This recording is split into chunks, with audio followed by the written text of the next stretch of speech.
he's a frontline bowler in Test cricket. I don't know if I agree with you there. He's definitely not a frontline bowler in Test cricket. Yeah, he's not. What's his bowling average? It's like 32, but he's never been a frontline bowler though. Would that? But He's that's not bowled much in his entire career, right? He that- hasn't bowled for Tamil Nadu or for India much. I think he's a frontline bowler in Test cricket. Nah, I don't think he's in India's best spinners. Agreed. Yeah, surely Harsh Dubey is better than him, no? I think Harsh Harsh Dubey is Dubey. better. I'd take Tanush Kotian ahead of him. Tanush Yeah, Kotian but is good, yeah. you guys are talking about two different things, right? So you could say that Matthew Potts is not England's seventh. He's like England's seventh best seamer. That doesn't mean he's not a frontline seamer. No, I get what you mean, but then wait, what just happened there? No, it was a fumble. He made it look like it was an edge. No, but like even like he's not in India's best spinners, and I also don't think he is a frontline bowler. For me, I think it's both. Same. Yeah. I just think he hasn't bowled a lot because they have 5 and 6 man attacks. Yeah, but that doesn't explain why he hasn't bowled for Tamil Nadu though. Yeah. And he's batted high for Tamil Nadu, Jared. He's even batted at 3 for them at times. I know his record for Tamil Nadu looks pretty good as well. Oh, to wow. be fair. Is that a 6? That's a 6. Good over for GT. And they're over 10 and over. Yep, finally. Been a while, no? I mean, they never got to that 10 plus No, mark, I they believe. have not. Even after the Romario over. It feels special every time they hit a 6. Jared, in some ways, would you say this Gujarat team is like Pakistan in 2021, 22-ish, where they were top heavy and had a good bowling attack? Cheyenne woke up today and decided to be cancelled from the internet. Why? Yeah. A better top 3, you'd say, and a worse bowling attack. Why? Jared, would you say that this Gujarat team is like Pakistan? Says an Indian man on the internet. End of career. Yeah. No, very similar. Sunrises. Sunrises when they had Rashid Khan. Yeah, that's another. Oh, okay. Okay, right. Yeah, fair. There's a few teams who've done it before. I've seen Adelaide Strikers did it for a while. Perth Scorchers did it for a while. So there's been a few teams of franchise cricket that have gone with this. But yeah, Pakistan's definitely another one. Yeah. Right. Yeah, that's one test though. He hasn't shown that level of bowling ability before or after that, right? That's my issue. That's the with it. point. That's the entire point. He took Like 12 Jason wickets in Gillespie one has a game. double 100. That doesn't make him a frontline batter. I think for me, when I'm looking if someone's a frontline bowler, all I'm looking for is are they putting consistent pressure on the opposition, right? They're not bowling half trackers. They can bowl long spells. Like if Washington Sundar was playing for any team that wasn't India, like I'd have him ahead of Nathan Lyon, right? I would not. Oh, easily 100% now. would not. As a cricketer, you would bring him straight 100% in. would not. Not as not a number 8. Okay. So if he's not better than Nathan Lyon, is he better? I'd than take him Todd ahead of Bo Webster. Is he better than Todd Murphy? I don't know. That's Right. harder to compare. Right? Because Would he be England's I'm gonna starting say- spinner? Yeah, but that's a different argument. Would he- though. Like, but would he be he New starts Zealand's ahead of Will. starting He's better than Will Jacks as a spinner. I'll give you that. Right. So the And he's point better than being is, Bashir. if you go, oh, there are other Indian spinners that are better than him, well, that doesn't mean anything to me. It's not I'm just that though. I'm Like, asking if he's if he has the ability to be in the top 15 best spinners in the world, and he does. So he's a frontline spinner. If you're in the top 15 most talented spinners in the world, you're a frontline spinner, right? Like, for instance, Joe Root is not in the top 55 spinners in the world. He might not be in the top 183 spinners in the world, right? Yeah. So there's a big difference between that and something else. Or Will Jacks. Will Jacks isn't in the top 50 spinners in the world, right? Will Jacks is definitely not a frontline spinner. Yeah, that's true. Yes. So I think you've got to look at that. Like he's not Joe Root bowls. The ball gets away from Joe Root occasionally, and sometimes he's just rolling his fingers on it because he has to try and keep it straight, right? Or Will Jacks can't control his length all the time, right? I think if you look at once you get to Washington, you're like, there's not actually that much that goes wrong with his bowling. No, I don't think he always gets bowls- his length right. Yeah, but he doesn't get it perfectly right. But he doesn't bowl half trackers and full tosses, right? Yeah, but the he's putting standards can't just be he's not dog shit, so therefore he's frontline. No. But this is what I would argue. So that's the first part of it. The second part of it is his standard delivery, right? So his stock ball. Can you just run down and whack it whenever you want to? No, you cannot. Right? That's fair. right? Whereas if you're looking at some of these other guys that we've just talked about there, you can. So it's a combination of those two things. The only thing that is not specialist about his bowling, I would say at the moment, is because he can bat, he's in the side ahead of some of those other guys who, as you said, could arguably be better. Like I'm not saying that they're not. All-rounders usually get pushed ahead of other people who are better, right? There could have been a better spinner than Ravi Jadeja for quite a few years for India as well when he was young, right? As someone else who could have come into the side who might have been better overseas. It's a very common thing to have. I just need to check Jaddu in first class cricket because I'm pretty sure he was bowling a lot though, Jared. That's my main issue with Washi. He's not bowled enough. But again, so does Tamil Nadu have lots of all-rounders? Like, what's the setup? I can't imagine they would. Has it been a not when Washi was Tamil Nadu at Chennai? But these are the questions you have to ask. You're not asking any of these questions, is my point. So when you do something like this, you have to go to this level to have a look at it. As I said before, the first thing that you two got wrong is you compared him to other Indian spinners. That's the question isn't if he is better than other Indian spinners, because all we're asking is he a specialist bowler? I don't think there's another Test team in the world that he doesn't get games in as a specialist spinner. It might be the second spinner in some cases, but there isn't another team he doesn't get games in, right? This is a bit like all those people who told me Brad Hodge is not international level batter, and I was like, but he clearly is, right? He would be New Zealand's best batter tomorrow if he moved to New Zealand. He might be Australia's 10th best batter, but here's how I would put it: like if he's in one of your 4 bowlers, I don't think you will take 20 wickets as regularly as there's better spinners who will allow you to. Yeah, but that's fair. I mean, but again, that's more. That depends on the side and how often he bowls in that situation. Also, you got to remember. Is this a beautiful shot by Gill? Whoa. Big six. They hit the sixes, guys. So, I mean, some, not a lot. But they hit the sixes. Wait. For every 6. I think you're less likely to take 20 wickets, Warren. But like a finger spinner who averages 32, what's he done away from home in that? That would be the bigger question. Home and away. Yeah, so it's not like the home numbers are propping him up massively. He's taken 22 wickets at home at 28 and 14 wickets away at 39 away from home. Like, it's probably, Jared, I think the main concern is we're not sure if we've seen him bowl enough overs right now in Test cricket to be sure that he can replicate that. I don't think the talent is the main concern because he's got the drift.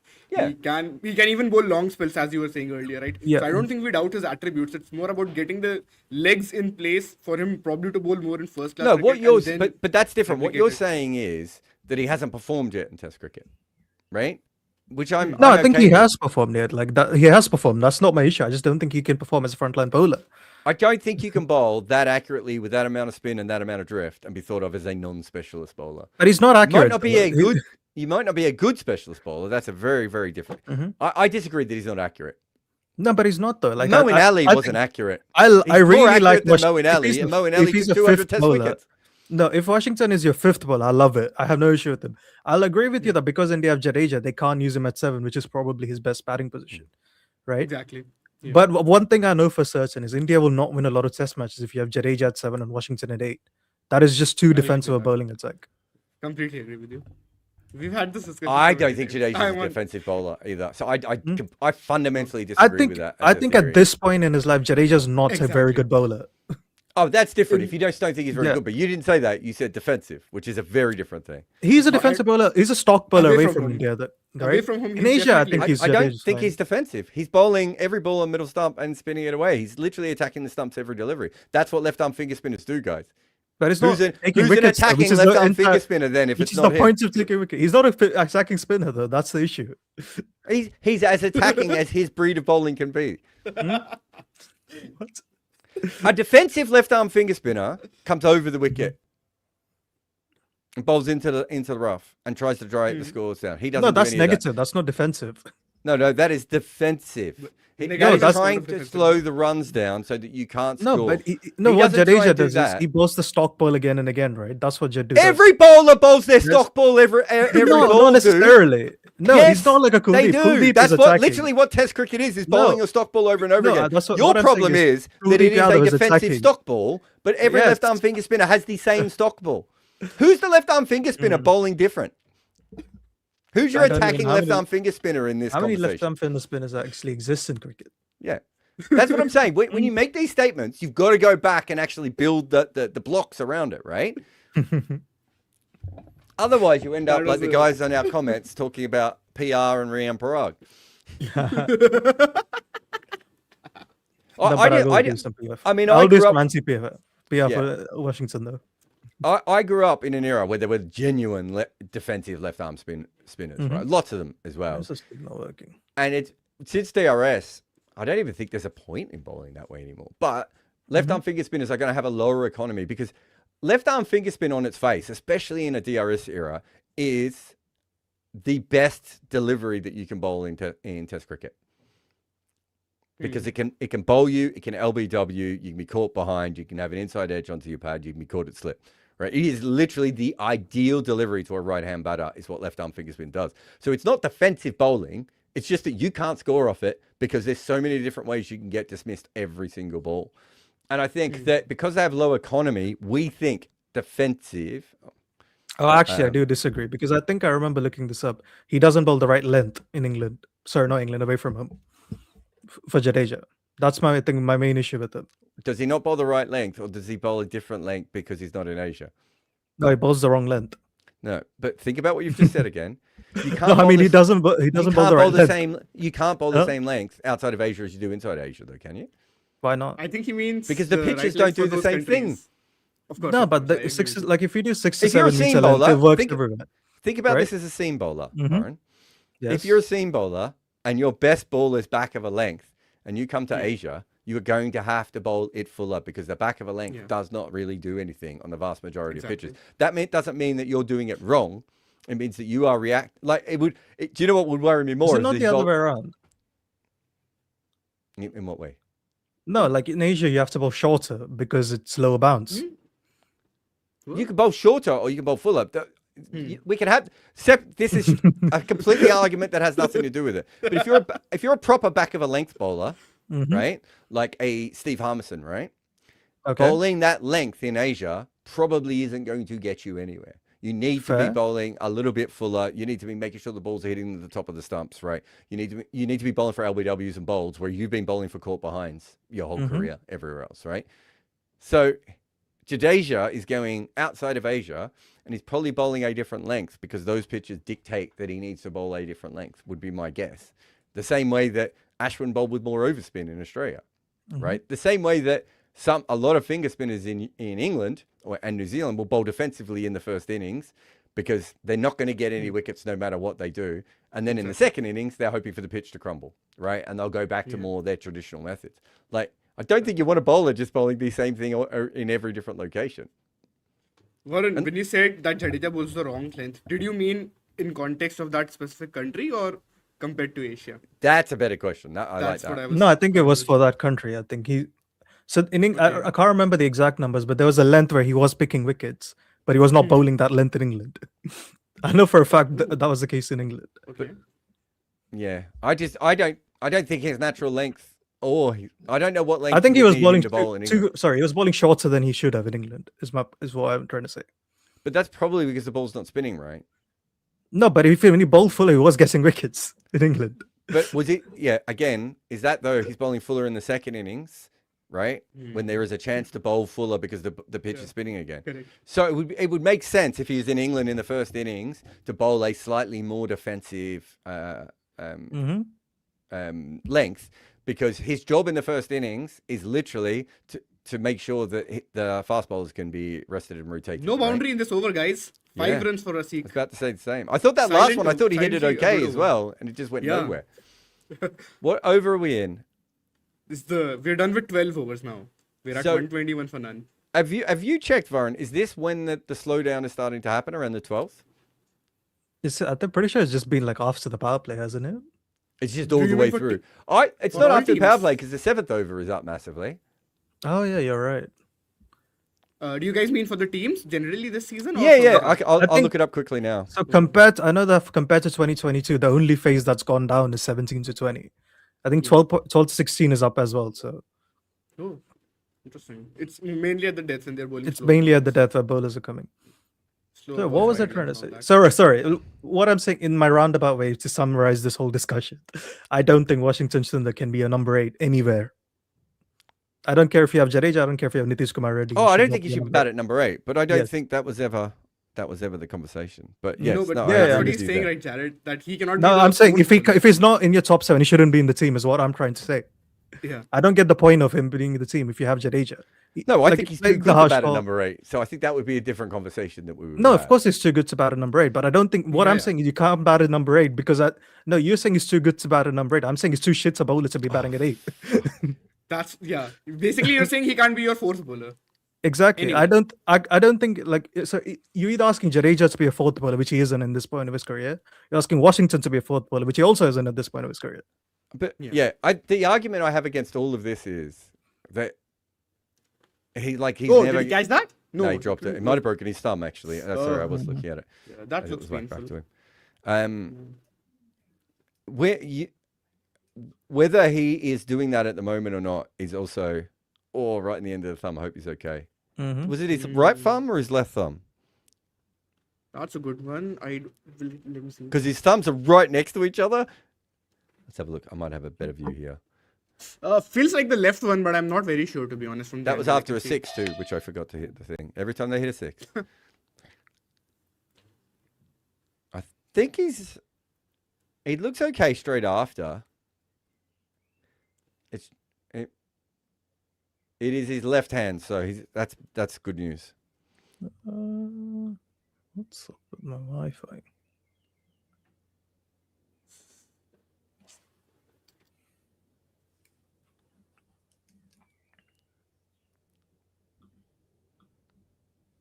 I mean, if Sudarshan gets gets 100 in under 55 balls, I think I'd take that. That's what I was telling Varun also today. That Oh yeah, for the I just didn't yeah, realize for he's at the- 91 already.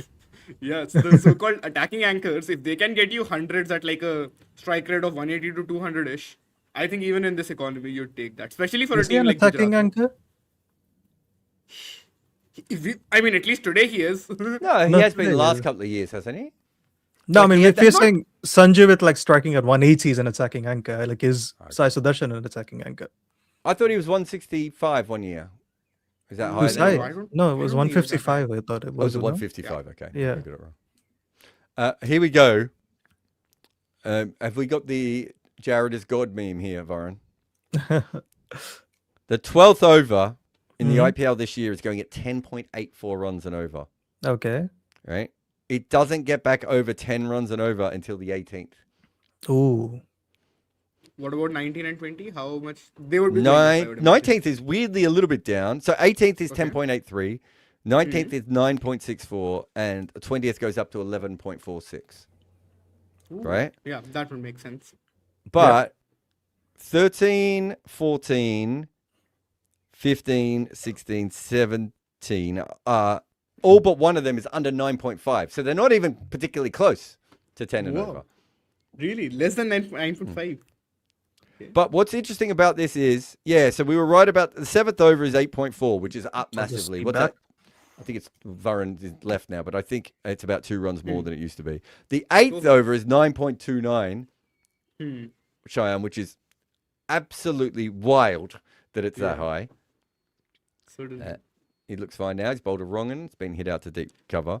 Then we're hovering around 8 again. We start to ramp up at 9, 10 point, almost 11 in the 12th over, and then we just have this huge dip. I've never seen a pattern anything like this before. It's so Yeah, bizarre. It's fascinating, yeah, for sure. Do you want another And- just another fun one that you see here? The 6th over is almost uniquely always one of the fastest scoring overs, right? But at the moment, it is the Slowest, third. you mean? You said fastest. No, Oh, fast. 6th over, sorry. Yeah. Oh, I'm sorry. I thought the 7th. Yeah. At the moment, it is the third fastest over in the power play. Whoa, what is the fastest? Is it the... Oh, is this going to be 6? Should I get the honker out? No. Oh, I need a different honker. Gill's gone.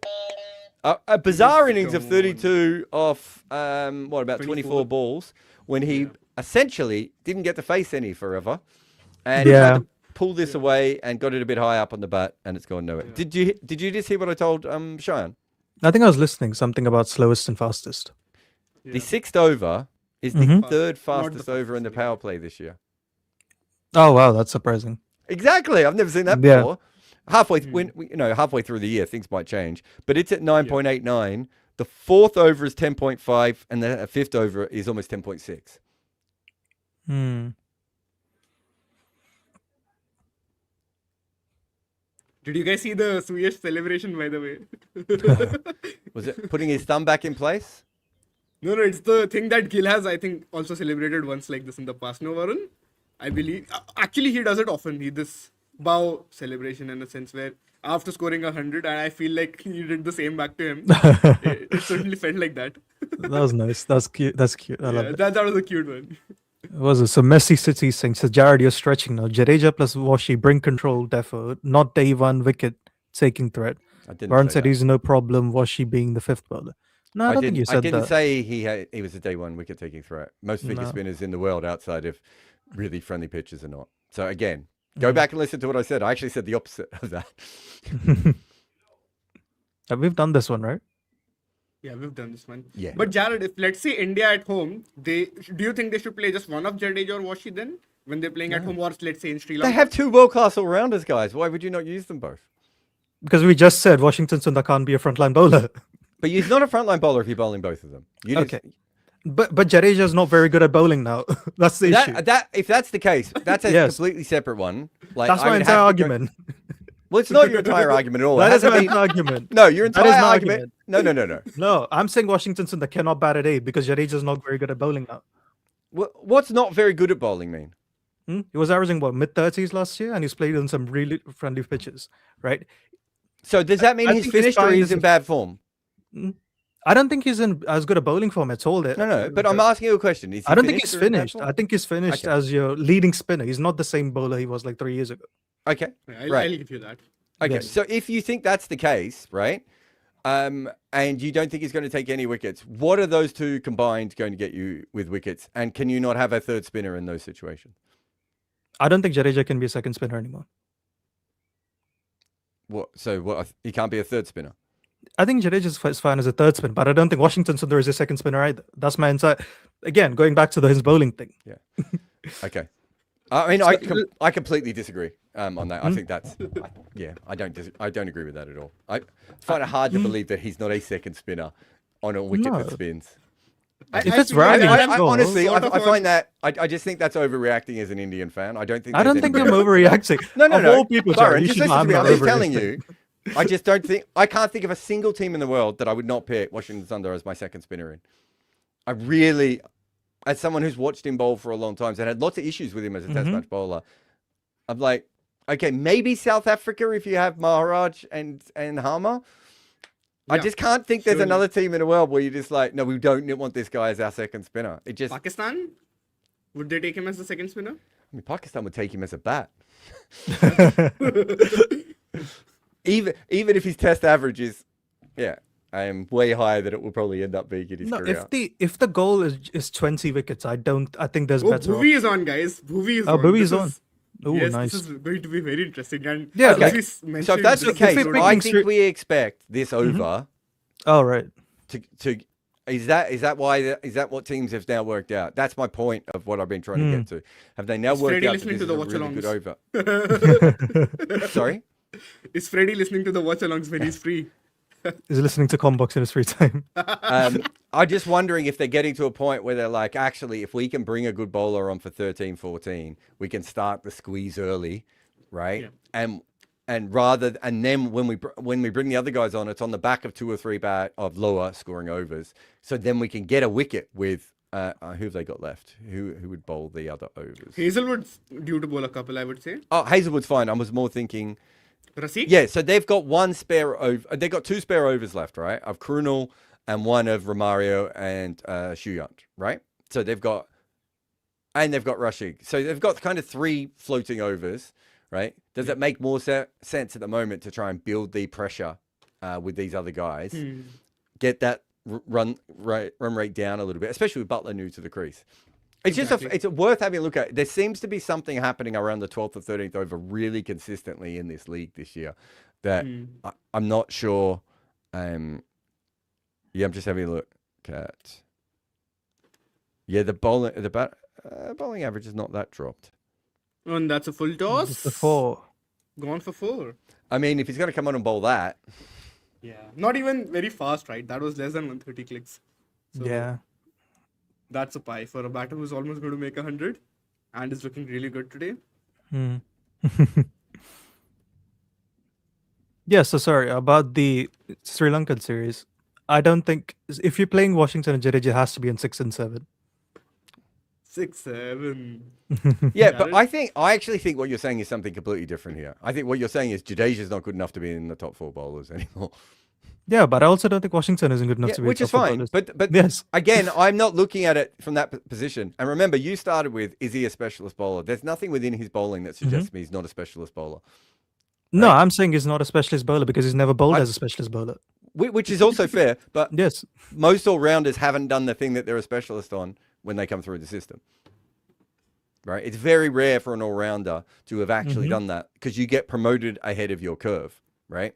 So when we've talked about this with Ben Stokes, right? One of the reasons he doesn't become a great T20 player is because he was never able to just go back and play the cricket at the level he should have been to become a specialist in something and come back. That's a very normal thing, right? So that's what I'm saying. I think I think you're complicating the actual general point of he would be a specialist bowler in many other sides around the world. There's no issue with his talent or his ability, right? He might need more time to develop. But if Jadeja's not there, right, that's a very, very different argument. But it could be Kuldeep is the third bowler. If he's bowling with Bumrah and Kuldeep, I can tell you, I've seen some shit Australian teams with 4-man bowling attacks who've been completely carried, where Washington is a much better bowler than a lot of the fourth bowlers that really good Australian teams have had over the years, right? Like lots of guys have come in and they haven't even been able to bat at all. Some of those guys, right? Like some players, can you give a couple of examples? Just trying to match it. Yeah, there were heaps of guys who came in who really didn't take a lot of wickets in that period. Andy Pickle, would he be in that club? Or Yeah, would he Andy be Pickle better? is probably and he's a proper specialist. I don't know what he ends up averaging in Test cricket. Did okay in limited overs. But they had far worse guys than that. They had like Brad, who's the guy that played against India? Brad Brad Evans? I remember. I think Brad Williams? Is it Brad Williams or Brad Evans? No, Brad Evans plays for Zimbabwe. Oh, it is Brad Williamson, yeah. Yeah. Brad Williamson. It's That's the it. 2003 series, right? Yeah, go back and have a look. There's plenty of dud bowlers that are in the fourth position, right? In many different times, right? Okay. The whole can't bowl, can't throw thing, right? All right, so I've Jared, seen let's Washington say bowl I'll in Test concede cricket. the argument that he can be a frontline bowler, right? Let's say that's you win that argument. Fair enough, right? I'll give you that. But what I'm also saying, which I will not back down from, is I will not play him at number 8. But I wouldn't play him at number 8 either. I mean, there's no reason Where will to you play him then? But the argument is, this is what I'm trying to say, is there's no argument to bat him at number 8, right? Okay. Because it doesn't really help your side to bat him at number 8. That's a misunderstanding of how all-rounders work. And I think I that's agree where with you. Gambia What I'm doesn't asking, understand. Yes, Because if you okay, have 100% someone who with can... you. Essentially, what are we saying? He's probably 15% worse. God, that was whacked. Whoa, Butler there yes. off the back foot. He's Short as probably well, about Mr. 15% worse than a number 6 that you could find if you wanted a specialist number 6, right? Not that that's what they're looking at. He's probably about 15% better than a specialist number 7 on Yeah, batting, fair. right? So if he's even within touching distance of being a specialist bowler, like could he play for any team as a specialist bowler? His batting is then supersized, right? And his overall impact on your side is so much more, right? So this is the like Ben Stokes doesn't need to be a new ball bowler for England, right? He doesn't need to be a great bowler. What Ben Stokes needs to be is someone who can come in certain situations and do what they need. Exactly. But if Ben Stokes was playing for a team where he was the fourth bowler, could Ben Stokes over a period of time become a specialist bowler? He probably would be, right? And we've seen that with Imran Khan's batting, right? We've seen that with other players before who are these freak level of all-rounders. But you don't, but then you end up with someone like Sean Pollock, whose batting never really materializes the way we want it to because he's stuck down the order. So what I'm saying is, if he doesn't have to be in your best 4 bowlers, as long as your attack can still take 20 wickets. And you don't think that can, which is with Jadeja is a separate argument, if Jadeja's the fourth bowler. But there's no situation where I would bat Washy that far down anyway. right? No, So that's why I'm saying yeah. if you have to play both And that's Jadeja and 100 for Sai Washington, Sudarshan, guys. you have to. Hey. better Well miss- done. oh shit! Well done, Sai. What's he made in the Yep. rest of the tournament? Is he doubled his total? He might have almost. He was at 72 or 71 in one innings. He made and it. Oh yeah, he did make one big score, didn't he? Yes. Yeah. one big score and then 60 odd in the rest. 5, and now today he's again got 100. Oh, so he hasn't quite doubled it. He had a lot of score. To be fair, the weird thing about his series so far is that he's got a lot of starts and hasn't gone on. Like if Lots you'd of have told tens, me, right? Yeah. KKR too. Yeah, lots of tens. it's so weird because also he's like the best guy in the world at going on once he gets like more than 5 balls in his armory. True. Oh, Oh, Oh, this is a he good bit. That's a swagged biggie. that. That is a huge shot. that's a beautiful. Can't be bit. missing your length versus Butler. Do you think he went too full there? Yeah. It's a feel half like- volley, isn't it? Yeah. The Yeah. last one was too short, now it's too full. I think this is the sort of issue with Suyash, is it not, that he tends to miss his length a bit? Yeah, he can't control his length because of his action. Yeah, well, Okay. the action. That makes sense. Sorry, so going back to that thing before Jared leaves, I think I the do only have to way you leave can play Jadeja and Washington is if you bat both of them at 6 and 7. Yeah. Going Yeah, back to your That front means line, you have that's to okay. sit Nitish Reddy out then. Exactly. Yeah, but I've never argued for Nitish Reddy. And Nitish Reddy is a Yes. perfect example of someone who I don't see anything within his bowling as it currently stands that tells me he can be a specialist bowler in Test match cricket. I don't think there's agree. enough threat in his best ball. So consistency is not a problem for him. He's pretty accurate. He puts the ball roughly in the right area. But there's no threat in his stock ball. And I think when you're looking for someone who is a specialist bowler, I'm not necessarily like Moeen Ali didn't actually play that much as a bowler. I don't know if you know his history, Varun, but he's bowled a lot less than Washington Sundar has and ended up as a specialist bowler, right? But if you look at Moeen Ali's best ball, there's a lot of threat in it, and he's bowling it consistently, not as consistently as Washi does because he bowls probably more bad balls, but fairly consistently he's bowling the best ball, right? And so that's the two things that you're looking for. Is that ball able to at least, because what you want to stop is really the guy that just comes down and can just chip you over the top over and over again, right? They're not even trying that hard to play the shots. That's what you're looking for in a specialist bowler. But the Jadeja thing for me is separate because that's about how someone fits into a side, right? But that's what you're looking for with someone like that. And so if you've got someone like Washi, what you do is you go, okay, how do we get extra overs into him, or how do we get him into a position where his bowling doesn't hurt and his batting isn't a minus for a long period of time, which is kind of similar to what they did with Jadeja, right? And when you're betting on that level of talent, you can go Jadeja or you can go Cam Green, right? At the moment, we all know that Cam Green is the biggest laughingstock, right, in international cricket over and over again. But I have seen people do that before and then suddenly turn around and everyone's like, oh my God, Exactly. look at what this guy's doing. And I was there for Jadeja, right, more than anything else. So I do think that but that's more overall thing. But that's what Varun, when I'm looking for someone, that's what I'm looking for, is just that legitimate thing of like, it's a bit like, who was it? There was a bowler who bowled in Test cricket for a while, whose stock ball just, Will Somerville. Do you remember Will Somerville? Yes. Yeah, from New Zealand. Yes. Yeah. He's not a bad bowler. The problem with him is he can't keep any pressure on because his stock ball just doesn't do enough, right? Okay. And you see that sometimes with fast bowlers as well. Like their talent is fine, but their genuine ball means that the batter's like, well, I could score a single off this at any stage without taking any risk. So Shreyas is just saying you can have Jadeja at 6, Washi at 7, and Kerr at 8. Absolutely not. I do not want to see Nitish Kumar ready at 8 in my life ever again. Yeah. Don't put that in the universe. That attack, I think that attack is the worst of both worlds. And the reason is that you feel that you have to bowl Nitish at certain points, right? And it's like, actually, that takes away more overs from all the other specialists. Illusion of depth rather than actual depth. Yeah. Oh, anyway, guys, I better go. Bye. I might try and pop back in the second innings as well. Mm-hmm. Wait. Bye. Bye, babe. I'm not going to leave. I'm going to do a Oh, you can't leave before this.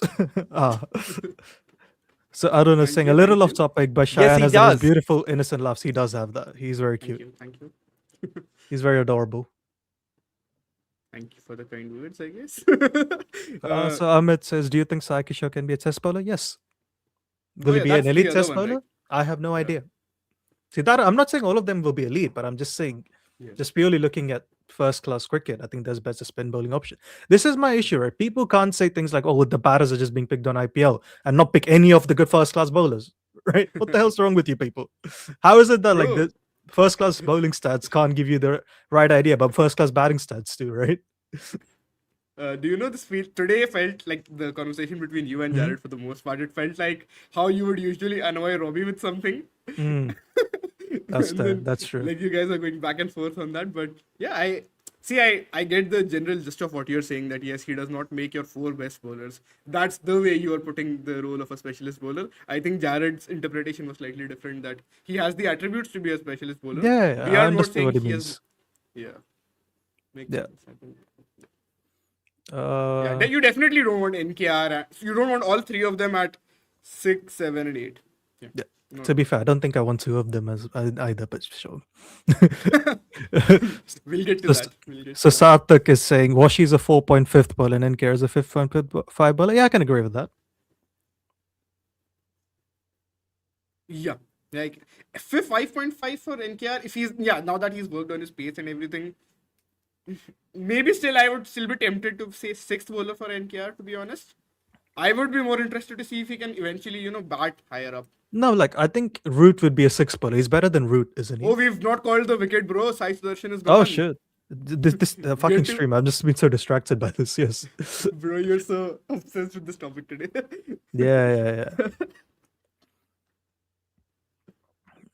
Those are back of the length. Yep, just was a give it shot. back to him. Oof. Wait, I'll have a look once again. Yeah, to be fair, not a bad time for him to get out because now the depth doesn't matter for them, right? Bro, who's going to score at the death zone after That's Butler? Like apart from Butler. Yeah. Oh, is it Washington Sundar this time now? I've sold this. Imagine if he comes in next 30 of 10. That would be fun. He can do it. That's not the issue, bro. Yeah. The thing is, right now, it's more of a lack of clarity about his role, I feel like, in white ball cricket as well, where we don't know what his best usage is. I feel like he's a good player of spin. Like, he can hit spin for you in certain situations, but you don't want him as your regular number 4, if that makes sense. You want him to be a floater, is it not? Like a bit like Krunal? I really like a hitter version of Krunal, in a sense. Yeah, I don't know if the numbers back this up. He feels like a better pace hitter than spin hitter. Is it? I don't know. It just feels like it. I don't know. I felt the exact opposite for a long while. No, Maybe I think I'm what was getting it? The Oval Test match. Do you remember where he just hits 4 sixes? I remember that. That was some like proper batting. I forgot they have Jason Holder. Would you say Holder should makes more sense than Oh Washington? yeah, that's a good one. No, yeah, Holder can bat at the death. We've seen that in recent. So Washi's out. Come out to bat now, which is fair, I guess. Like GT don't change things. Yeah, they just stick with what is working for them. They don't really believe in. Like because Ashish for Nehra, I feel like he has a very I think for in of course he does. Of course it's a 6 first one. Yeah, I knew 30 of 10 is coming. Yeah, 30 of 10 is certainly coming, bro. Like, you will have to pay for it. No, because for India he's been very clear, right? He's been a batting all rounder in Test cricket and a bowling all rounder in limited overs cricket. Yeah. In IPL he's been a bit shit, right? I think unfortunately that's what's happened with him. So let's look at Washi in, let's say, since 2025 in the IPL. I'll just look up his true stats in the meanwhile. Washi Sundar. Okay. Versus pace, since the last season, he is going at. He has he has 186 runs of 109 balls. True average of -1. True strike rate of 11. That is not bad. I'll take that. But what's that versus pace? No, that's versus pace. That's what I'm saying. Yeah. I'm going to look at versus spin now. Oh yeah, you were right. That's a misfield and 4. -4 and -14 versus spin. And I think I had the completely opposite perception of. He feels a lot like Jaddu versus spin, if it makes sense. Well, he's good at not getting out to it, but he doesn't always hit it. He has gotten out a fair bit though. 77 runs, 59 balls, 4 outs. But I get that's what odd. you're saying. Yeah. Interesting then. Will be worth looking at his death overs entry points, like, or not even death overs. Let's say after the 14th over versus like how does he go at since the last season? I think I'd rather honestly I don't mind him grooming him as a finisher in white ball cricket. He has some potential there. I don't hate it. Do you think it's certain shots that he can play that? Yeah. I don't think he's bothered by pace in a way. I think Akshar is, if it makes sense. Yeah, easily. Yeah. Akshar against pace is like not at that level Very that he is sus. against Yeah. spin, right? Yeah. Agreed. So if Washi comes in after the 14th over basically, then his stats are 75 runs in 5 innings, 56 balls, average of 18, strike rate of 134. So not very promising right at the moment. Wonder what's his best entry point then. Maybe let's check 10 to 14. Is he a finishing anchor, Shayan? Are we going there again? Yeah. Don't tell me. Check if he's better versus pace when he's set. Okay, I will check that. Yeah. 1 second. So, yeah, no, there's not much of a sample size for him in overs 10 to 14. It's only 2 innings, so I don't think we can read much into this. Let's do first 10 overs. Okay, what do you think about that? Yeah, go for it. First 10 overs. Let's say 7 to 10 after the power play. If he's coming in right after the power play, what are his batting stats like? Oh, not bad. Oh, he's played 2 innings, scored 103 runs, faced only 56 balls, and gotten out twice. So average of 51, strike rate of 184. I think there was a SRH game where he was quite good when he came in. Is it the one last year where him and Gill Yeah. just stuck around and And got that he six has in the he cup? plays a good knock in eliminator, right? Versus Oh Mumbai. yeah, he does. Yeah. Yeah. GT versus MI in the eliminator. But they don't win that game, no, because then Mumbai qualify, and I think Bumrah. I want to say Bumrah gets Washi out in that game. Is what my memory is. Yeah. Oh, What's yeah, a he good gets score for gold. GT, you think? Like 215, 220? Yeah, do you have to get that much versus RCB? I would still say, right? Because if you don't get, like, let's say 220, RCB in chases, we were talking about this, right? Like, since that Will Jack's 100 games, they've only lost one chase.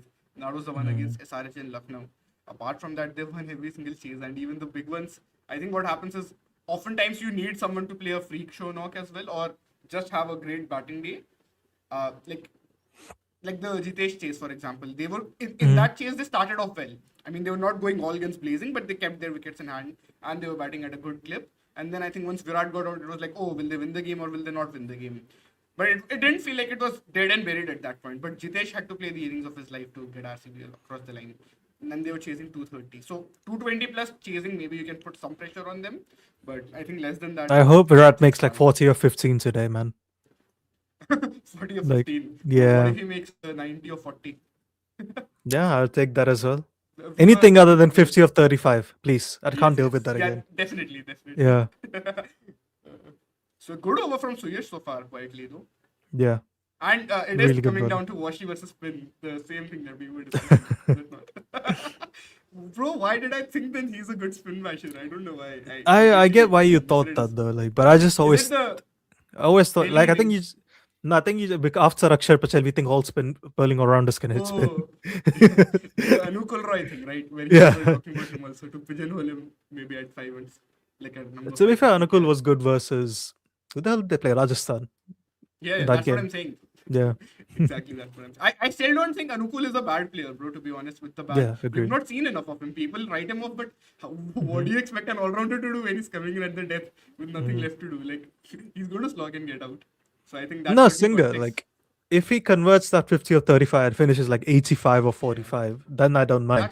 That's- His issue is like you either need to do one or the other. He's been getting out at like the right in the middle, where he slows down after the power play and he doesn't accelerate. He's been so odd. I think the SRH game was a good template, no? Where Yeah. he started off like at a good clip because Devdutt was going fast, so he was just batting. He was batting fast, but he was not batting like ultra fast. He was just going at a normal, good pace. Then he hit a few boundaries. Then he slowed down for a bit. Then right after the 50, when like they also lost a few wickets in the middle there. I think so. It was like you don't want to throw your wickets away completely here because if Kohli also got out, then they could have been panic station. But I think once the game was dead and buried, I think he just hit Harshal for a few boundaries and killed the game off, right? I think that was a fine chase. I think roughly. Yeah, pretty good ball by they get Bhuvi that- there. I think that was good length, I want to say. I'll have a look at it again because it's on my TV. Yes, good length on the stumps.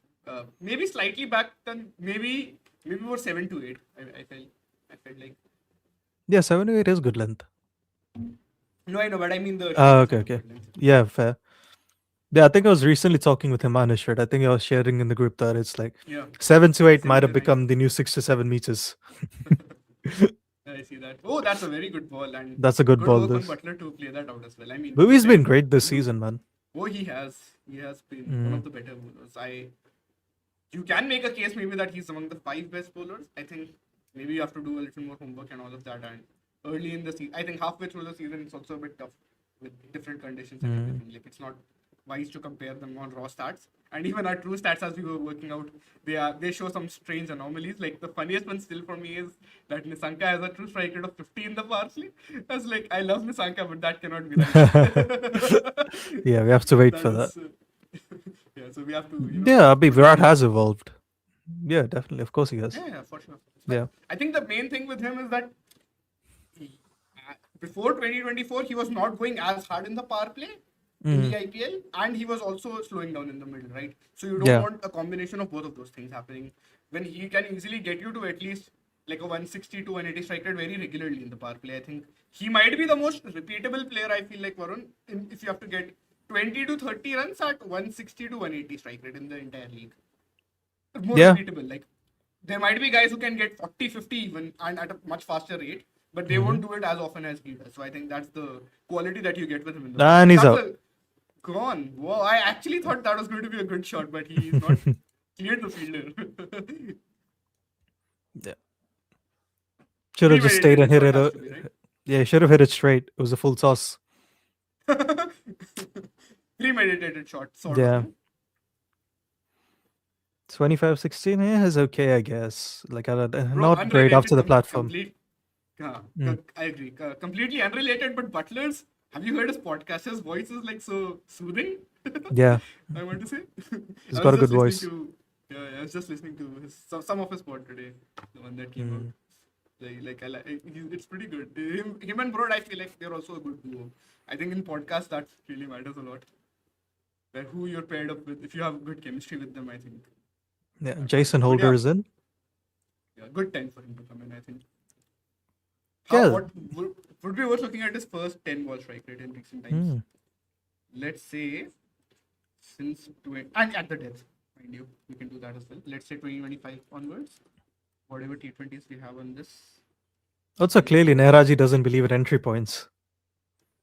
Nehraji is, bro, he's a winner without all of this, I'm telling you.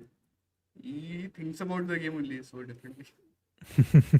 It's actually impossible to make any strong claims about him. Because you remember the 2022 season, where everybody was like, oh, what a nonsense team this guy has built, they're going to lose and all that. And back then he had the RCB reputation also, where you remember when he was telling how to bowl outside. I think he was telling Pawan Negi how to bowl, I want to say, in the 2019 IPL. And then it just goes completely haywire, and then Hardik hits a lot of boundaries in the 19th. Yes. I want to say it's that game. But so basically, he didn't have a great rep, but with Gujarat, he's built a sort of legacy of his own, and he has done it by completely. Was that the game where Virat wasn't bowling the spin and everyone in the dugout was like, spin, bowl, spin, bowl, spin? I feel like it's that game, right? Where he's like indicating like this, like a left ball. I think it was him. AB was on the dugout as well. I think he went off the field. Oh, okay. I think he was signaling it as well. Oh, wait. I don't have a very sharp memory of that for some reason, but like. And it's a single, yes. And so Bhuvi has finished it with 5 runs and 1 wicket. Slower ball bouncer-ish to end this. Not a slower ball either, but slow ball. Yeah, so unrelated. Like, so I'll be saying soon some Google AI feature will neutralize accents for you on the app. So I think who was a jumpsuit was saying that the overlap podcast is bad because the accents are so English. I think that's the one with Bumble and all of them, right? Like Bumble, Phil Tufnell, and Michael Vaughan, and Cook, right? No, this has happened to me sometimes on Instagram. Do you know, like, the auto translate Meta does? Yeah. Yeah, I'll watch it. I'm like, okay, is this an English one? Then I'm like, it takes me a while to realize it's actually translated. It catches me off guard so much. It does happen. Bro, even on YouTube, it happens quite a bit with me, No, YouTube's translation is dog shit. Like, Meta's one is actually good on Instagram. It's so natural sounding. It always catches me off guard. Interesting. So Holder, when he comes at the death, this is since 2025, since the start of 2025. In his first 10 balls when coming in at the death in over 17 to 20, he has 265 runs at a strike rate of 171, true strike rate of +6. So not a bad. That's not bad. It's good stuff. You'll take that. Yep. Yeah. This is good ball death from bowling, New Zealand though. to start. Again, we're Yeah. seeing the death over slow down again, as Jared was Once saying. again. Once again. Hmm. How many have they made in the last, I want to say, 3 overs? That's when the slowdown seems to have begun, no? Roughly. What were they? 116, 15, I want to say? Like Roughly 15.2 that, once I got out. That's 1 second. Yeah. So at the 15 over mark, they were 155 for 1. They got 14 of that over. Yeah, so 170 for 1 before Sai got out then. Yep. Oh, okay. 175 for 1. 175 for 2 at 16.2 was the point. And then he got out. And then since then we've seen a 6 and a 4. But 4 runs and 5 runs in the 2 overs after that. So they're showing 10 runs in the last 12 balls and 1 wicket. Yeah. Exactly. RCB would take that for sure. Oh, this is a good ball So from he's Hazelwood. one shot to Fuller. Yeah.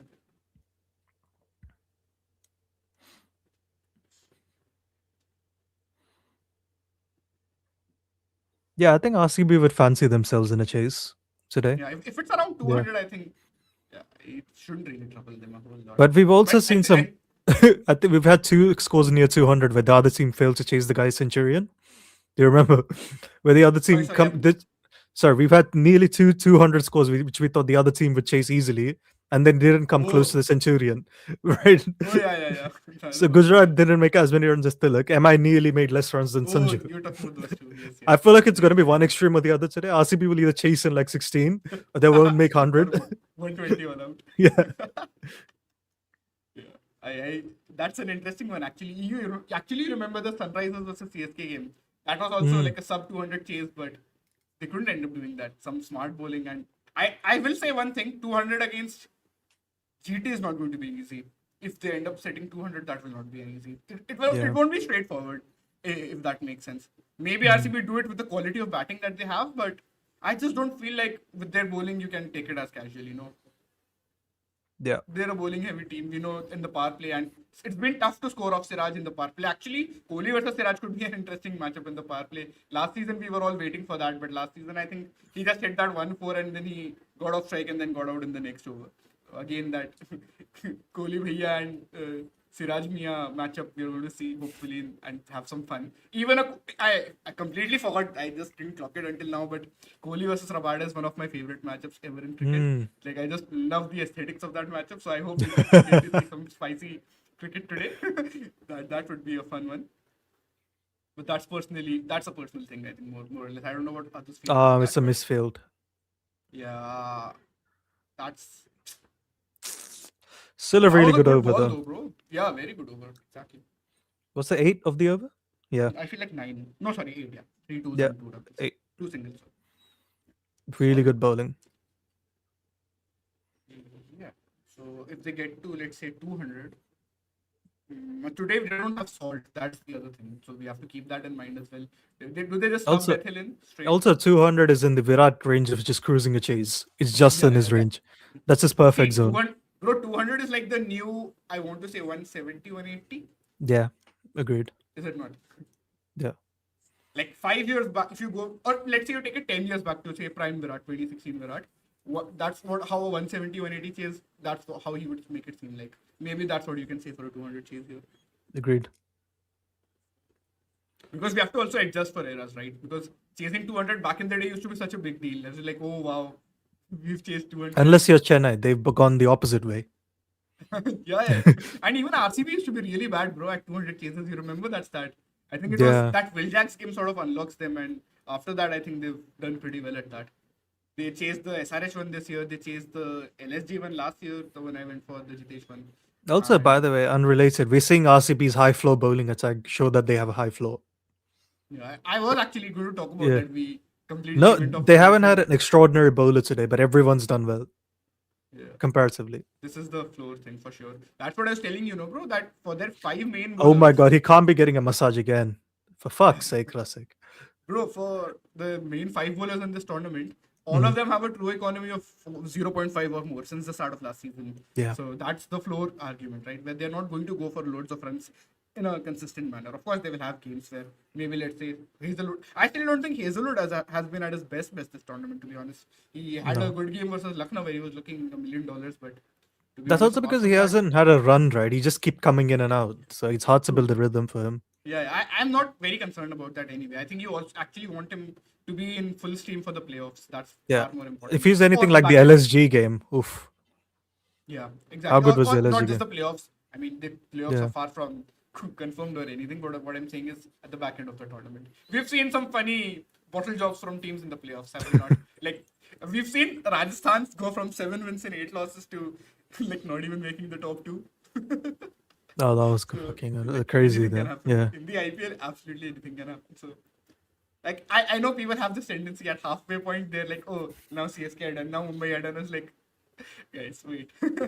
I don't think we can say they're done when RCB went from 1-8 to, actually qualifying for the playoffs. Yeah. And obviously we've had Mumbai seasons in the past. I believe there's the KKR season as well, where they The same got season. from- I think those The both 2014 happened. 2014. Both happened in the same season. Yes. And Mumbai last season as well, bro. They So were what was it? 1-5. Yeah. No, I think KKR 1-4 go or from 1-5. 2-7. They win 9 in a row to win. Mumbai was 0-5, and then they win 7 out of the 9. Even RCB 2016, just remember. RCB That's not a bad 2016. win. Yep. They I were think 2-8. Chennai 2011. I want to say they were 2-7 at Was one that point. 2010 or 20? No, that was 2011. I think. Was it? Yeah. It's odd. I think they barely. I don't think they play a lot of home games in the first half, and then they play everything at home and they win everything at home. That would make sense. Is he still getting a massage? For fuck's sake, man. Yeah, he's still getting him. I think we need to have a rule. If he gets one more massage in the middle of an over, ban him. I feel like at a certain point they're going to start asking questions, right? Like, Yeah. you can't bowl this kid on your other bowler, and who is that going to be for RCB? Not him. Is it going to be Romario? Not again. Let me have a look. So wait, which bowler hasn't completed the quota? That's what I'm thinking, bro. Surely Is there's it someone Krunal? else also. If Krunal is left, which I have a feeling you're right about. I'm just looking that up. But if it's Krunal, I think that makes sense. Just bowl Krunal then, in that case. If Rasid Yeah. can't bowl. Last 5 overs, only 46 runs for GT. As we said, Jared, when he will come back, he'll be like, I told you so. I told you so. Yes. Will he not? Yeah, Krunal is only at 3 overs. 3 overs, 32. Yeah, so not horrible. To be fair, he has again gone at 7.75, which is amazing. How's he going off? Hazelwood has 6 dots. Sorry, 11 dots, but he's gone at 10 runs on over. So that's an interesting one. I think he's going off. Yeah. So yeah, I feel like Krunal is going to come back. So Saurabh is saying Krunal is bowling the final over. Saurabh Somani? Yeah. Or Saurabh? Where is he? In the group chat, man. Oh, in the group chat. Oh, I thought he Yeah. was in this chat suddenly. Okay, makes sense. So Deepak is saying they were 127 for no loss in 12.1. Yeah. So it was It's yeah. 60 runs in 7 overs roughly, no? Yeah. So 1641? Mm. That doesn't sound as bad as I thought for some reason. Because that is not the slowdown period, no? That's Yeah. after the 170. Yeah. When they were at 175, they really seemed like 220 is on, right? That's not, something to be very. To be fair, I think Krunal bowling the 20th over is not a bad. Yeah, so Saurabh's at the ground, I think. Yeah, He's covering the game, yeah. He covers all the Chinnaswamy games. yeah, he covers all the 6 games. Maybe for his book, is my guess. No Get idea. More inputs and stuff. Or yeah, it could be for a publication or anything. Mm. Makes sense. Does he still work for Wisden? I think he writes the IPL review for them every season. Hmm. For the Almanac, something of that sort. Oh, wow. Oh, and he's gone First with ball the slinger, 6. and the very first ball, he's tonged it. Oof. Oh, that is good batting from Jason Holder. They would be impressed with that. Really needed that shot as well, right? To be fair, it didn't feel very short, did it? Krunal tried the Kedar Jadhav thing again. Yeah, he did. Hmm.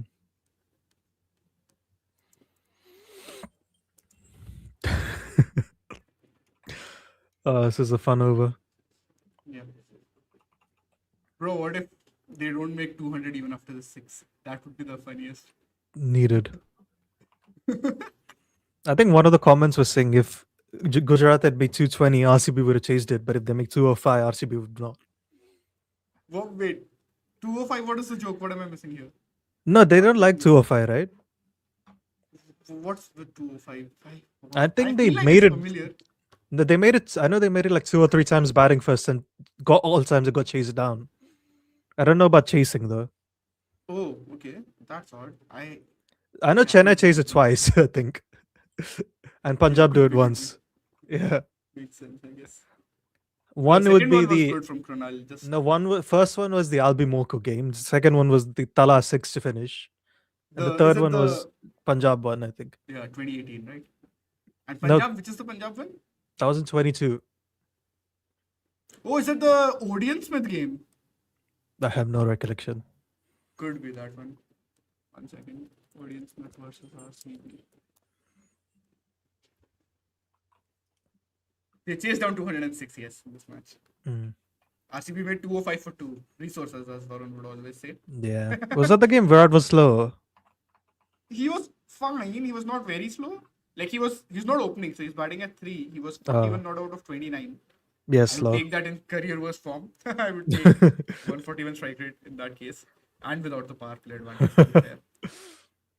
Yeah, that was a very odd season. I feel like, do you remember his innings against Gujarat in that IPL where he was making no runs in the entire IPL, but finally when they needed to win that game, What just he had happened a here? good knock in that. Yeah, very confusing. No, what are they checking? That's what I'm saying. I don't know. What's Yeah. going on here.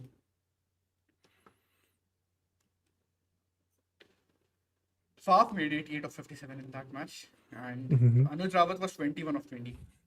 DK was 32 not out of 14. To be fair, bro, they had Rutherford, David Willis, Shahbaz Ahmed, Hasaranga, Harshal with the bat. So it's a very bad deep, but also not a lot of high quality batsmanship. If that makes So people are saying he pulled his groin. It seems like destiny wants Romario to bowl the 20th over, no matter what. No, we need Virat Kohli to bowl, man. Yeah, okay. Give it to the right ump quick. Yeah. Bro, he has to bowl at least once in this IPL for comedy purposes, at least. But when was the last time he ever bowled in... Bro, I remember definitely that the Bangladesh game in the World Cup in 2023. The moment I entered, somehow Hardik got injured and like Kohli was bowling, and then like he completed that 3 balls. Where, like weird stuff was going on, and later on, he actually took a wicket in that World Cup too. Has he ever bowled after that? Is what I'm thinking. I don't feel like he might have. Okay, it looks like he'll continue. Looks like he will bowl though. Thank God for that. Mm-hmm.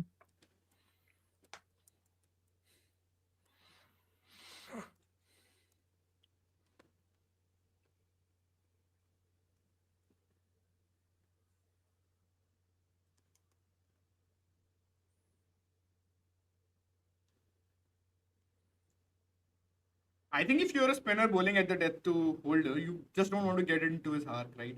Like the last ball, I think was a good example of what he would ideally want to do. Now, and he misses again and 6 again. Again, he bowls in the arc. Again, it goes for a 6. He just said the same thing. And we'll never see a spinner bowl at the death again for a while.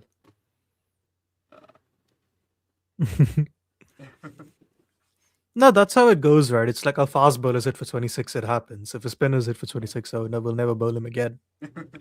But to be fair, I think with RCB, we might see them do that again. They do seem to be a team which is not as... How do they not have any overs left for the 20th over? They keep doing it. No, but this makes sense. No, they got Bhuvi in, so you have to take that risk. Like either you slow it down then, or you keep your overs for too late. I think that is the... See, with Romario as your 6th bowler, that is what you get. When last season he was doing fine, so it didn't matter as much. No, I mean, if you're gonna, why not bowl one of these dodgy overs earlier? So you have the last 4 overs are your best bowlers. But when would you have bowled? That's what we were saying, no? That 13 to 17 period, they wanted to slow things down, which they did. Fair. To them. Yeah, like, fair this enough, is the I guess. risk you take. I just don't want him to bowl in the arc, even if he goes Oh for a my 6. God. Just bowl a bit. He pulls out mid ball. Okay. Krunal Pandya antics. are back. So Holder walks across the stumps and he just pulls out, and Krunal just pulled out. And he does that again. It's a full toss, time. and he's hit that. Not been able to stop misfield for that. 4. Yeah, This is Devdutt.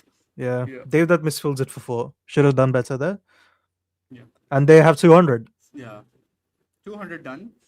Yeah.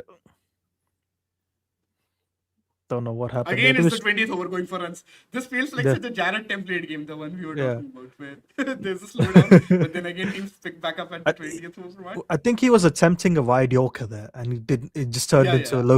a full I toss. have less issues, bro. I have less issues with this ball than the 2 that went for 6. Oh wait, it's Even a this half. is okay. It's a and it's a single. Okay. This is at least not in his arc, right? You're not pulling Yeah. it into his area where he's just going to slog at everything, especially if you go full. This was, I know I'm not saying this is a great ball or anything, but at least it was a ball a bit wide. So there are Which, in this 204. context- We'll see. Will they get to 205? The score RCB seem to despise. Have they failed in a chase of 205, 206 also? I don't know. What did SRH get early this year?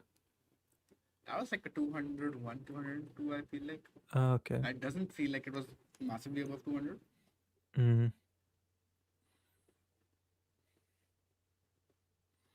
Oh my god. Oh, They do get 205. yes. All roads lead to Yes. 205, man. Yep. And Kronal has gone for 50 today. That's a day he would like to forget, and certainly not Kronal. What is anywhere Washington near his 19 of best. 12 or 19 of 11?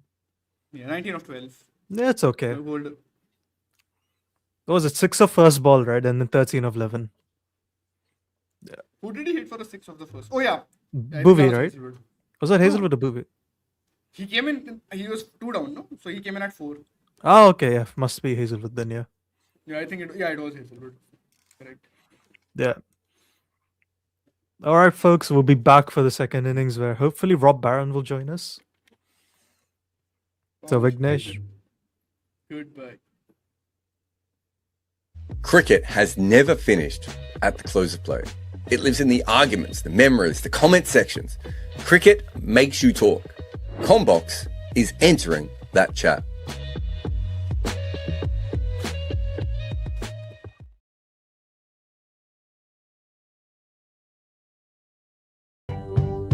Combox.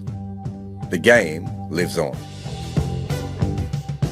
So, Cheyenne, tell us what you wanted to, or what, sorry, tell us what the other two guys wanted us to talk about and then ghosted us on. Yeah, so the topic was basically, should KKR have retained Shreyas Iyer in the first place? Was his non-retention justified? Like, that is the argument here, essentially. Okay, so I think now the common consensus, if I can put it out for everyone, is that most people believe that it was a horrible mistake and that they shouldn't have done it at that time. I would have to go back and have a look at the notes and everything else of what I had written at the time, but I don't remember.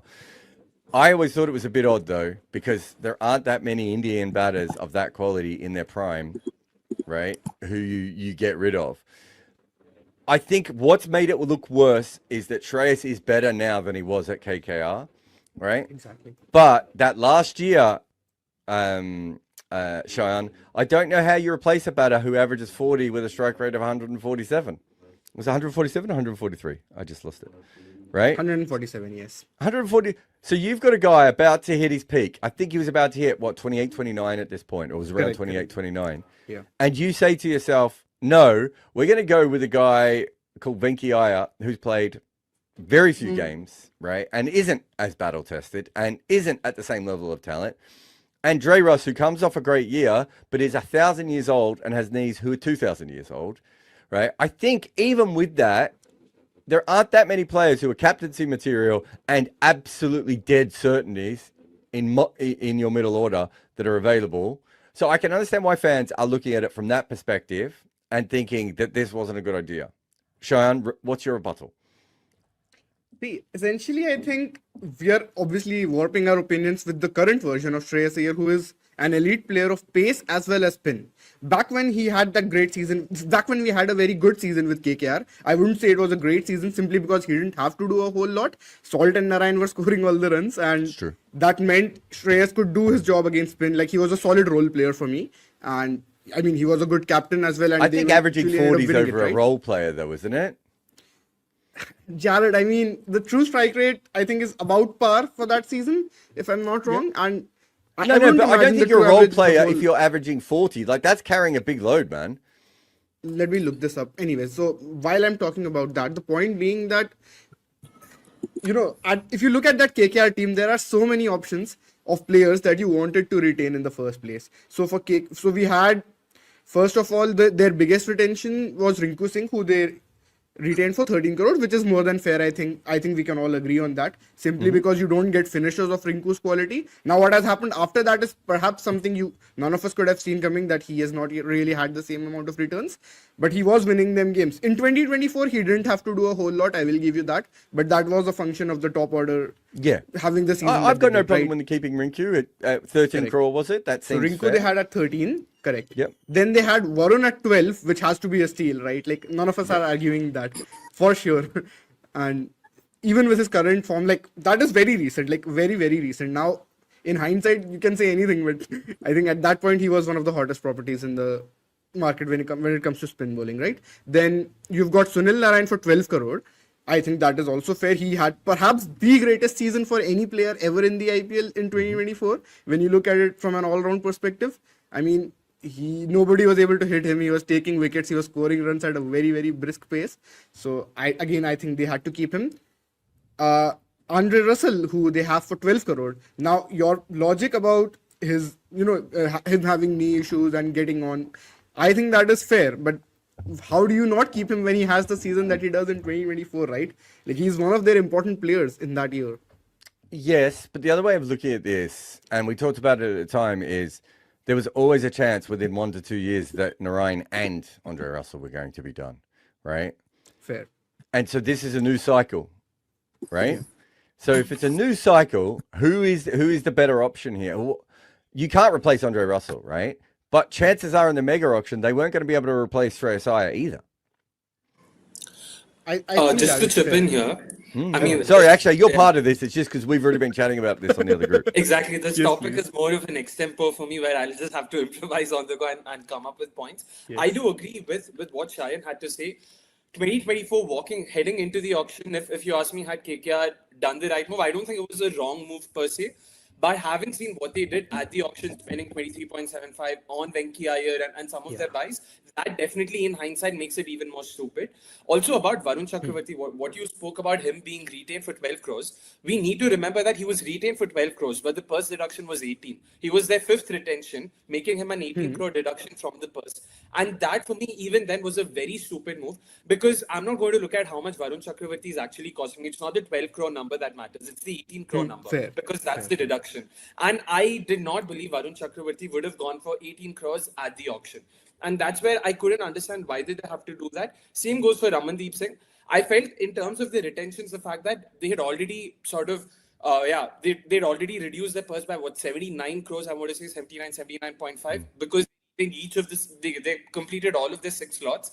I felt that's where they probably lost the plot. They really went overboard in trying to retain their players. We all remember that extremely popular quote by Venki Mysore, when he spoke about buying Venki, he was like, we are not the kind of team who lets go of our players. We want to buy back everyone we want. We saw that in the 2022 mega auction as well. They went after Pat Cummins. They went after Nitish Rana. They went after Shivam Mavi. We've seen this pattern with them where they want to go after their players or go back to their players. So having seen all of this, Shreyas Iyer, I don't know if there was any bad blood there. But yeah, it was very bizarre for me. Having seen how the auction panned out, it was a very bizarre move for sure. So I'm just having a look here at the numbers in 2024 of Shreyas Iyer. That year, he averages 28 at a strike rate of 144 against pace. So that is the year I was commentating on that year. And so I remember I was doing a lot of Cricket 8 stuff. And I remember saying he looks so much better against pace. The pattern was already there, right? We had seen it. That year against spin, he averaged 129 against the spinning ball with a strike rate of 151. Now, so if we go Moneyball on this, right? You have to be able to recreate it. No one thought that Narayan was going to have a bunch of more incredible batting seasons because it had never been consistent before. Yeah. The Narayan Russell thing absolutely makes sense because it's such a dynamic partnership. But if you take it into that part of the mega auction, right, at best, you think that you might still be competitive by year 2, right? So I'm happy for them to have done that with Andre Russell. But then why spend 23 crore on a guy who had been wildly inconsistent, who was a late bloomer, it wasn't like he's a sky late bloomer either, right? Definitely. When you could have spent 5 more crore on a player who gives you extra skill because he's a captain as well. Correct. Might be one of the best players of spin. So I just think I think it's hard to say that KKR made the right decisions. If you say they made the right decisions with retentions, I think then you have to say that they had to win in 2025, right? Or hope that Andre Russell was still here. The other thing I would say just about injuries in general, like just about Andre Russell in general, I would hope, and I could be wrong on this, guys, that they would know more about Andre Russell's knees than the rest of us do, right? Yeah. We know that every year it was a strain for him to get back on that field.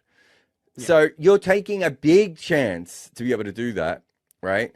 There isn't another Andre Russell. No other team was going to be able to get him for more than 1 or 2 years anyway. Whereas once you go, it's very hard to get KL Rahul or Virat Kohli or any of these players, right? In the auctions, right? It's really hard to get them. And so I just think from that perspective, and that's one of the reasons Shreyas Iyer went for so much money, right? He did. It's not because of how good he is, because we all agree he went for too much money, and we all talked about that at the time. But we also said the reason people have paid him is he's an Indian player coming into his prime, and he can give them captaincy. That means that we can make the argument that he wasn't worth that much money, but he was specifically worth that much if you're trying to build a franchise around someone, right? Yeah. And I think this is the thing that I have the issue with of... I get that Andre Russell is really, really hard to replace and that they would have had to change the way that they went about things. But I don't think they understood how hard Shreyas Iyer was to replace. Now, Jared, I think the argument here would be, would Shreyas be retained for, say, 12 crore? Or how much would you retain him for in the first place? Would you also not know his market value and want to be retained for a higher amount? No. I think it's fair. Let's go with their logic and say that they didn't want to retain him at that point, right? The argument really is that they have to retain him in the auction. That they actually just go and buy him. Right? That I cannot disagree with you at all. Right? I mean, Jared. So if that's what I'm saying, I think it's okay to say we don't have him here, but I don't really understand why you don't retain him in the auction and you go for a player that cannot be at the same level of quality. Of course. So I don't think KKR were ever intending to sort of let go of him entirely. He was very much a part of their plans, and he was also approved by them. When the retentions happened, it's not like they completely sort of went cold turkey on him and like, we don't want him anymore. The disagreement stemmed from the fact that Iyer believed, he deserved more than 18 crores, and KKR, again, rightfully so, believe that he probably doesn't deserve the 22, 23, 24, whatever he was expecting. Once again, the question then is, why didn't Rahul went for 14 crores? I still don't understand. There were options available. I would still say, to add to what Jared said, they probably underestimated how difficult it would be to replace Iyer. I still believe there were options available, but they just ignored all of them. They ignored each and every option available of the very few that were there. And they went after Venki Iyer like a mad, I don't know. Okay, I should probably hold on to my words a bit. Yeah, I mean, the thing with Venki is he actually has a good year in 2024, right? He does. But how old would he have been? So I'm just trying to get his age. So he's like 39. Maybe? But he's not coming off the back of like bunches of good years, right? So in 2021, he had a very good year in terms of average. Remember, everyone was really excited about him. Exactly. But his strike rate wasn't particularly good, and that would be UAE, Jared. I think that some of that would be UAE. Oh no, I'm just saying. But either way, I mean, everyone was really excited about him. I kept saying, guys, he gets stuck all the time. This guy, right? He is. The next year, he averages 17. Right? Strike rate of 107. Great. Everyone has a bad year. I can write that off. The following year, he averages 28 at a strike rate of 145. Right? And then he has one good year. The chances are that there's going to be one or two just not even bad years, but just gearing back years at that point.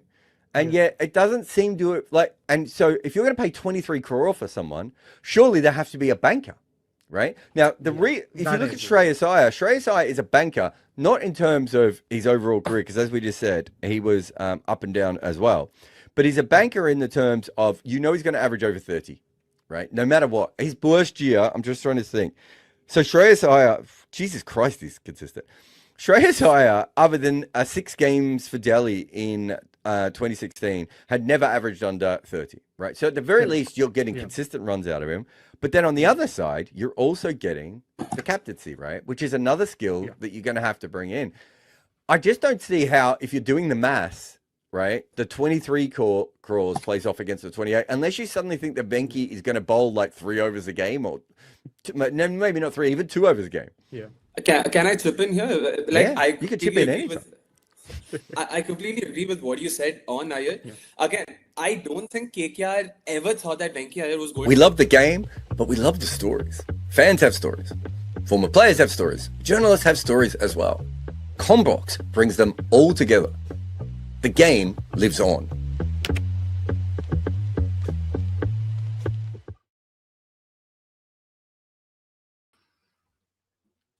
Hello. You're on mute, Jared. Does it work when I'm on mute? I can't remember. We can't hear you when you're on mute. Everything else is fine. You have no idea how many times we are pitching people for money, and I have either my camera hasn't worked, or no one can hear me, or my whatever it may be, and I always have to make the same joke. That's why we have producers. Apparently, that didn't help me today. It's not what I do. I have RCB at a 35% chance of winning, a 55% chance of winning here. Rob, is that correct? Yeah. But I think they're a lot more likely to win this than that rubbish other blue team were yesterday. Was that yesterday? Yes, it was yesterday. Oh, Deepak's here. Hi, Deepak. How were the was it festivities, or did they just turn the power off? What actually happened at your place? No. It's for the war drill. Oh, that sounds fun. Everyone likes a war drill.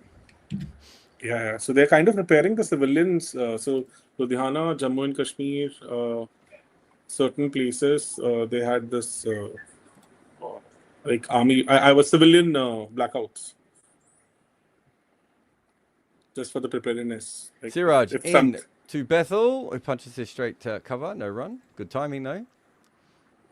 Like the light is still off. The light is not there yet. That's why you look like Two-Face. So right now it's on inverter. So any notes from the first innings, gentlemen? Yeah. I thought Sidharsan was good.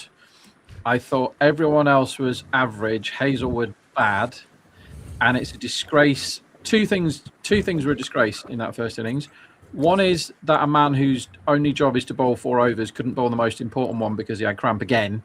Like, that needs to be sorted out. yes. And the other one was Gujarat being the low volatility, boring nonsense again. If you've got 120 for naught after 12, and you have people that you need pinch hitters, right, to optimize how many runs you can get. And Rashid Khan once again didn't bat in innings where the other guys came in and essentially plodded around. They didn't score a boundary in over 17, 18, and 19, and that isn't good enough. And they got loads in the last over because the bowler couldn't bowl it because he was too crampy. So like absolute budget IPL cricket that was. Otherwise, everyone. And to be fair, like even I would say Bengaluru also didn't come up with some very good plans in the surface, because it is not a very Oh good no! surface. Oh, it's dropped. Absolute sitter from Varun's favorite cricketer, Washington Sundar here. Not a specialist fielder, my friends. Not a specialist fielder. An absolute donkey of a drop. It was chipped softly straight to him. And I don't even know how he's dropped that yet. And see, it is just not coming onto the bat that easily. It gripped a bit. It's not coming onto the fingers very well either. I think Shreyas tried a magic ball there. Yes. Is that the worst one? That might be the worst one so far. Why was he moving? I don't actually understand why he was moving around to catch that. It went straight to him, didn't it? Dolly. Oh my god. Misfield again. Yes, seems like GT cannot field. I think the bug is catching up, because even RCB was kind of giving away free runs in the end, right? With all those misfields. I suppose he had to move a little bit. It's bizarre. He ends up on the other side of the ball. I'm not sure that, again, explains why he dropped it, but it's not at his best. So I think if the first innings was not already net negative for Washi, this completely amplifies the whole thing now, right? Because he was like, what, 11 ball 19? I would count it as a negative innings, right? In the context of the match. By the way, random. Deepak, do you say balls first for batters as well? No. I was like, we were discussing about this test. No. Stuff, I right? mean, like, when you say for runs, do you say runs first or balls first? Runs first and then balls. But Generally. you said 11 ball 19, so I was confused. Yeah, generally.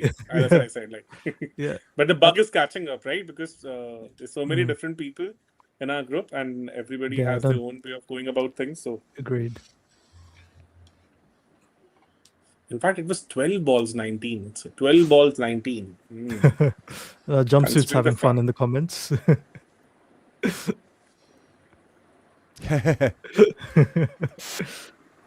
It's not his fault they're not using his talent.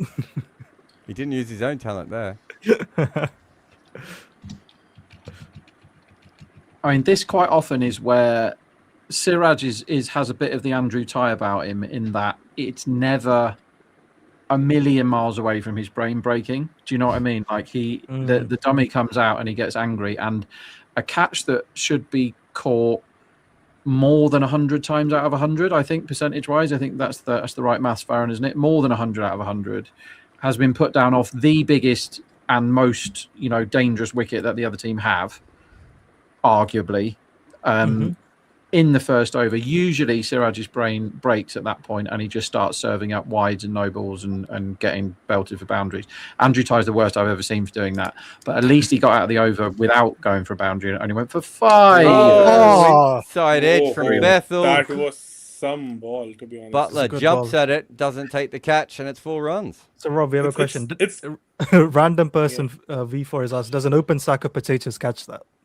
100%, like every single time. I'm with Rob here. 101%, isn't that what he said before? Yeah, sorry, that's the right math. 101% of the time that is caught. Yes. And this is what we saw from Hazelwood's second over also, right? The ball was kind of jumping onto Sai Sudarshan, and he was finding it a little tough in that over, the second over of the match. Seems like there's some help for the bowlers. Good length in back of the good length part of the pitch. Oh, Jared, weren't you saying that Bethel can't play seam?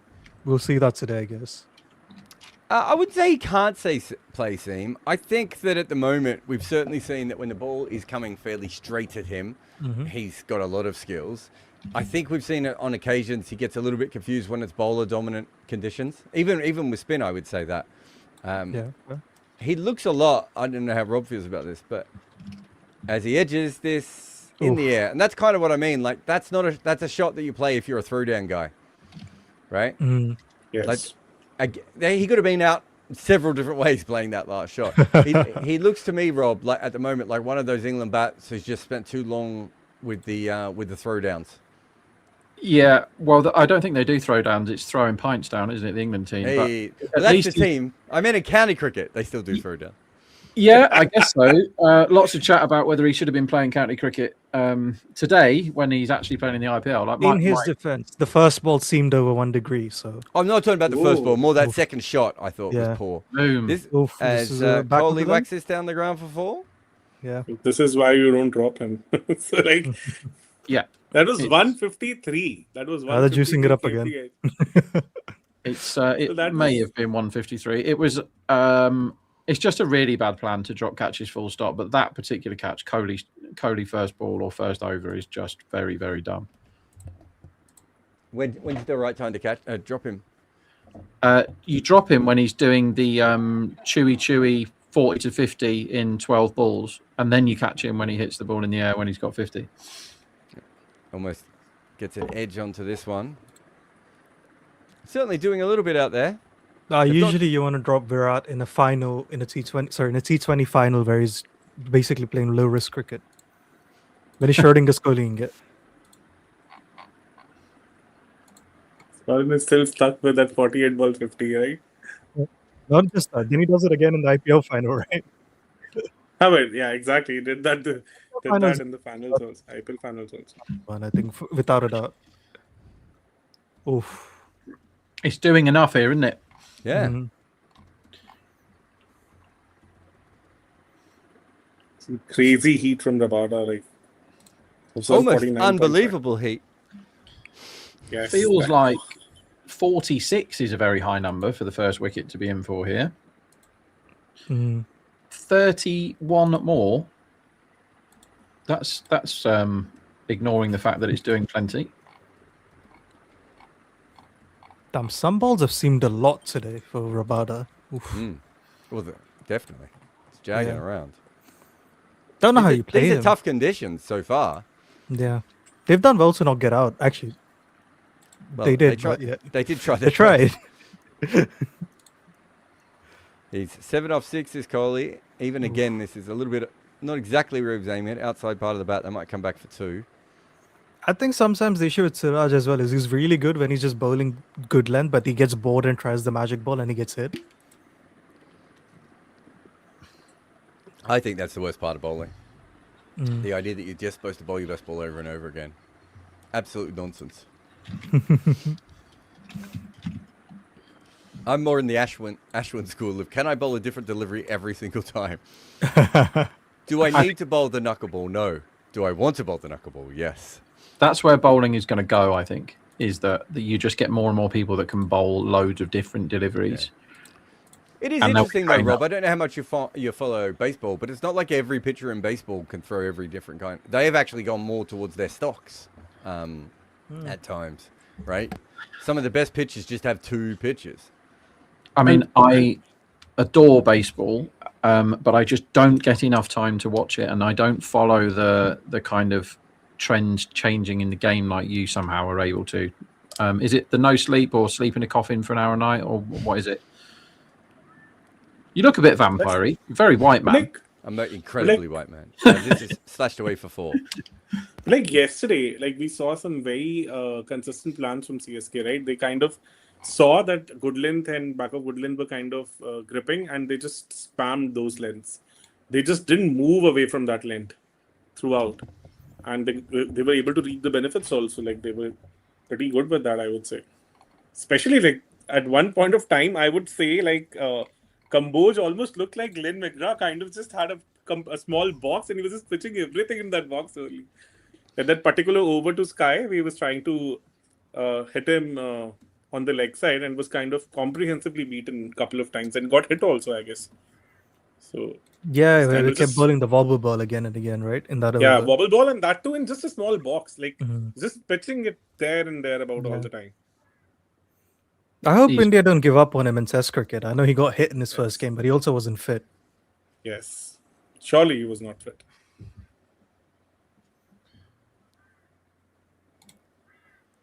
Any bets on Rob? Not many today. I've had absolutely loads tomorrow with the mainly the Raj game. I think they've got those prices really badly wrong. Bethel's got this for one 4 away. He's again. going to pick up another 4, isn't he? But this one, I was on Gujarat most 4, so I was really annoyed that they didn't hit any in the last like 6 overs. Well, good on them for actually hitting 6s again, though. To be fair, they did hit 10 6s, which is very rare for them. How many that is times impressive, this though. season? So how many 4s did they finally manage with? 17. But they got 10 6s, and they've only done that once this season, managed to get up to double figures, whereas RCB obviously do it about half the time. They've got 19 and 15 and 13. Like when RCB goes right, it goes really right, doesn't it? And GT don't have that in them. They don't have the mega monster 6-hitting nonsense in it. Although Jason Holder's really good at 6s, really, really good. And if you're bowling spin to him at the death, you deserve exactly what you get. But it's pickle juice time, isn't it, for Rasic? Yes, exactly. And with all the heat, with all the seam movement, I think the power play now just looks right. Oh, he's out. And Bethel is gone. Yay! Oh, I kind of jinxed it. So Full and wide, and he backed away as far as he could and slashed that straight to point. To be fair, he's faced a lot of good balls today. He's gone out to one of the shittest. I thought that was full at the stumps. Never mind. Well, it was wide by the time he stepped at square leg. Let's have a look. Oh, and of course we see the side-on view first. God, he made pretty good contact. I thought he might have mishit it a bit more than that. Yeah. Hit it too flat. Yeah, just didn't get the elevation. It's too full to launch that, though, isn't it? Yeah. Exactly. It's a much more difficult catch than the one that was dropped. I think they would rather those catches went the other way round, though, wouldn't you? And honestly speaking, like, it's very difficult to kind of fill in for somebody like Salt, who has this amazing ability to pick the length so early, and the kind of starts that he gave to RCB. Are you right, Varun? It was pretty much on middle stump. I mean, he wasn't on middle stump. Yeah, it was still you're wide right, for him, but yeah. He turned it into a wide ball, essentially. Yeah. it was still over pitched. It's still not an easy ball to get under. Like that. That's one of those situations where he just has to punch that down the ground for 4. Yes. Yeah. So Sivi says Cook wins the argument. He did not learn shit. Well, he did. He learnt that you can't back away to square leg and hit a half volley from middle stump to point. Yeah. Oh yeah. Speaking of which, where did you guys lie on that debate? I guess. I think they're both right and they're both wrong. Of course you do. I think there's plenty of things that you can learn in the IPL, and the idea that you just come back to county cricket, right, as a normal player, and you will learn more. I don't know if that's true because of the quality of, you're learning more about Asian cricket, which is going to be a big part of your future. The only thing I would say is the Bethel doesn't actually play. Oh, almost caught it short mid-wicket again, but it gets this away Kohli for 4. The only argument I would have against that, Varun, is he doesn't actually play any county cricket. He doesn't play many games, so I'm not sure how much he was going to be missing anyway. But he does need to play some county cricket. I think I'm old school in that regard. I want him to play as much cricket as he can. Yeah. Don't you also want him to be good in Asia in the future too? Yeah, exactly. This is where I would. Is the IPL a good preparation for that? Not the IPL. What? It's. I don't think the IPL is the preparation we're talking about. It's the fact he's going to be facing 4 hours of better spinners in the IPL on spinning wickets than he's in the nets that he's going to face in county games. Right. That's what I mean. I think there's an argument you can learn in both. Is my point. Yeah, I thought if he's definitely not going to play any for the whole season, which wasn't the case, but if he's definitely not going to play any, then he's probably better off playing county champs against teams like Surrey who have got international bowlers, right? That's fine. But if he is the first cab off the rank, which he was, so if Salt is ill or injured, he plays, or if somebody else is, then he's got a really good chance of getting a game. And he's like fielding anyway, because he's a really good sub fielder, isn't he? To be around and actually play, way better for him than county cricket, because like Jared says, you get to face Indian conditions when you're shot. That is amazing. That's serene. But like, I think I would bend towards Jared more because, like, if to be fair, I bend in both directions, guys. No, for me, like, never bend towards Jared, Deepak. He did once. He got a shocking surprise. Like, to be honest, I feel like leaning towards Jared is a better way of phrasing that, Deepak. like for the next 15-16 years of his cricket, I think the majority of it would be in Asia, right? So whole dynamics are shifting towards that, right? So and also it depends, doesn't it, Rob? What wicket if he goes back and he gets weird putting wickets, right? And he's facing guys bowling 78 miles an hour, you can make the argument that doesn't help him. But also, as you said, he might go up against, a good team on a test wicket. I do think there was enough time for him to play a game of county cricket. I'm not saying he should have played the whole season necessarily.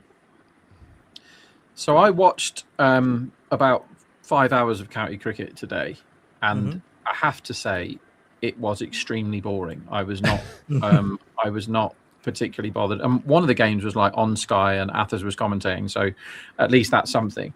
But just watching like pretty low intensity cricket. One of the games was like 1.5 and over, and it was Cameron Bancroft's fault. And we were talking about him yesterday, weren't we? Bancroft just blocking every single ball. Sure, but we've seen that Bethel has, that ton, the maiden ton in the test against Australia was extraordinarily good. That one sticks in my brain as being a guy that has extreme talent. I don't know how much he gets out of playing a couple of days of blocking it around, because he'd probably get bored of that type of cricket and just slog out anyway. Hey, so I'm just writing my notes down on Sai Sudarshan, right? And I wanted to look up how often he scoops or ramps, right? And I was actually about to. Yeah. The database I have here is fascinating because it has him ramping 9 deliveries and making 17 runs, which is very low for a ramp. So I was like, oh, maybe he's not as good at this shot as he looked today. Then I had a look at his scooping numbers, and he scooped 19 deliveries and made 64 runs. Ooh.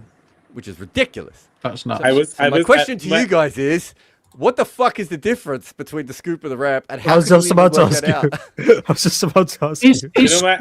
Is scoop, you do a lot more with your body, Maybe, and yeah. ramp, you're doing this. No, So is the ramp you more- create, the power is done for you, and scoop you create more. yeah? of the I was power. about to, Maybe. like, is the ram one where you just hold the bat and not put force on Yes. it and just guide it?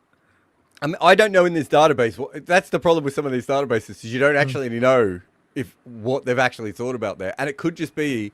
Oh that wow, they've that's 4. Yeah, because I would argue my- for that shot, you probably need one. You don't need it in there twice, Mm-hmm. right? It's like for the sweep. I'm pretty happy with any sweep that goes from like deep forward square leg to deep fine leg. I'm more than happy to call any of those just a sweep, right? I don't. If you want to add a dab sweep onto a very, very fine one, that's fine. A slog sweep, if it's very straight, that's fine. Everything else, I'm happy being called a sweep, right?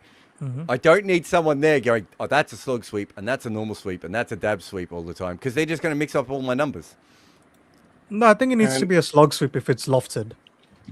Yeah, but you can loft a normal sweep. That's not what a slog sweep is. A slog sweep is specifically over mid-wicket. Is it? Oh, fair. Yeah. Was not aware. Yeah, fair. That's what I mean. But the point is, you know a lot about cricket, and you and I both already have a different thing. So unless you have this written down, I remember working with is it Sports Mechanics?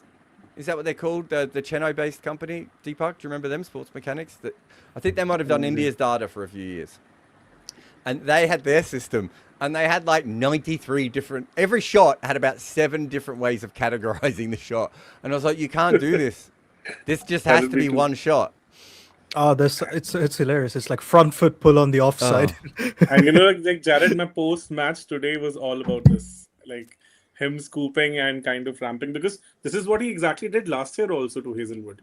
So that pitch had help in the good length and back of the length area, and this is where GT was so good in the first innings, and we were expecting good things from Hazelwood. And what he did, he came in, scooped Hazelwood, rammed Hazelwood, and just kind of killed the match there itself last year.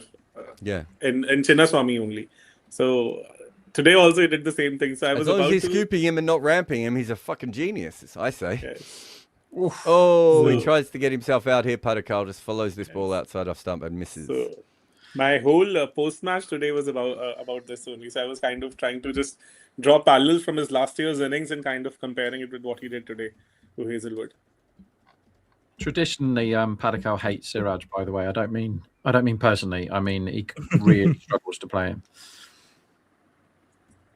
And last year nobody did And that also to hates him Hazelwood. personally. Yeah, probably.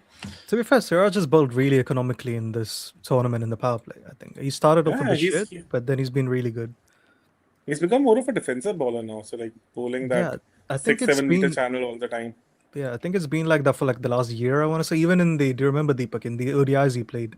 Yes, In yes, Australia. exactly. Oh, Yeah. he is actually trying to get out to him. Can't Here is get that on it, can he? He's doing his best to like nick off, and he just can't get the bat on it. So post that England series, his entire ODI, T20, whatever you say, has been like that. He's just kind of sticking to one length. He's just not spamming it all over the place, because this is what he would do. Like after these kind of deliveries, the next one you would expect would be the one which will be fuller, where he would be kind of pushing a little too hard to maybe surprise the batter and would go for fours and all those things slow. Now he's sticking to one particular length for almost he- the entire spell. Is he in your first 11 for 2027? I would think not he'll say get a game yes. for Gujarat that year. I don't think so. Yeah, I don't think he's in mine. 4 ... Oh, shot that 6 is. over cover. What a shot. I was gonna say a stat before this over started, which I wish I had, but the fifth over numbers of sixes in this IPL has been insane. So I can get you the numbers in history in a minute, but It's funny you say that, Rob. That's exactly what Jared was talking about. So Rob, we did this in the first innings, and you're right. Did you? It's And nuts. Let me just try. I know I can't find my numbers. He wasn't. Jared was looking at runs per over, right? Not sixes. Yeah, so we're looking at... I can get you 6 per over. So 6 per over in the IPL for the fifth over is 1 in 4. 1 in 4 across the whole of the IPL. And then you go to 2026, and I don't think this would have been updated for today, where both fifth overs have had a 6 in. It's more than half. More than half of the fifth overs in this IPL have had a 6 in. I think that is that's the over that has been properly mashed throughout this comp. I mean, it's only 1 every 2.5 for overs 3 and 4, but more than half of for a specific over is crazy, and it's a reasonable sample size now. What game is this? 34. So this season, the fifth over has gone for 10.81 runs per over. The only 2 overs which is more than that are the 12th over, which is 10.98, and the 20th, which is 12.02. Explain the 12th over to me, please. We can't. Is the best way of putting it there. Yeah. I've got a feeling this year that there's been something has been going on around that 12th over, which I have not been able to explain a little bit, Rob, because quite often after that. Okay, so here's the pattern. Like, apologies to everyone who was listening before. I looked up. I said to Varun before, there's something around the 12th over that doesn't make sense to me this year. And then I looked it up, and it's basically 11 runs and over, which is wild, right? Guess the next time that the score gets over 10 runs and over. 17? 18? Yeah. So in between, it goes... So the next over is 2 runs less. 13 is 2 runs less. So is that the ball change? See? Because here we go. Yeah? Today You also like we that? saw the same pattern. That's something to notice, isn't it? That's something that you have noticed. See, these are the things that you sit down with a big betting syndicate, Jared, and you make yourself stacks of cash and go, look, have you noticed it? I'm sure they are noticing these things. Not just the econ, Jared. The average drops by 30 in that over. Yeah, the whole thing. I mean, the average in the 12th over is like 55 or something ridiculous, isn't it?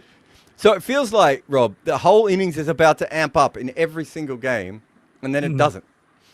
And it happened today also. It just happened today also. Yeah, exactly. That's why I called it, right? I said to you guys, this is usually when it slows down. Let's see if it happens. And then I left, and it happened.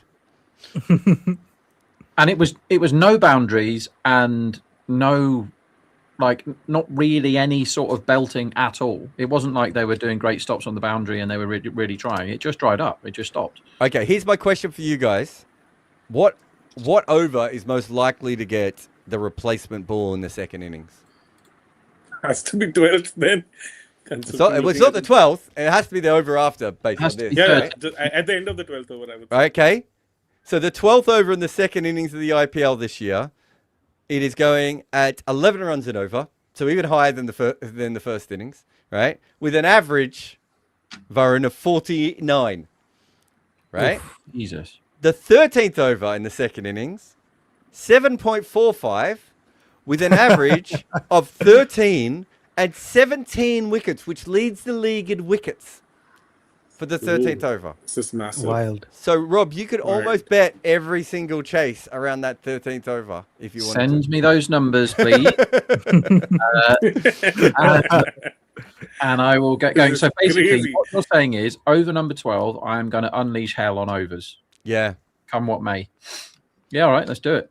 So that must mean that teams are taking the replacement ball around the 13th over and Again, over a quiet again. 6th over again, Jared.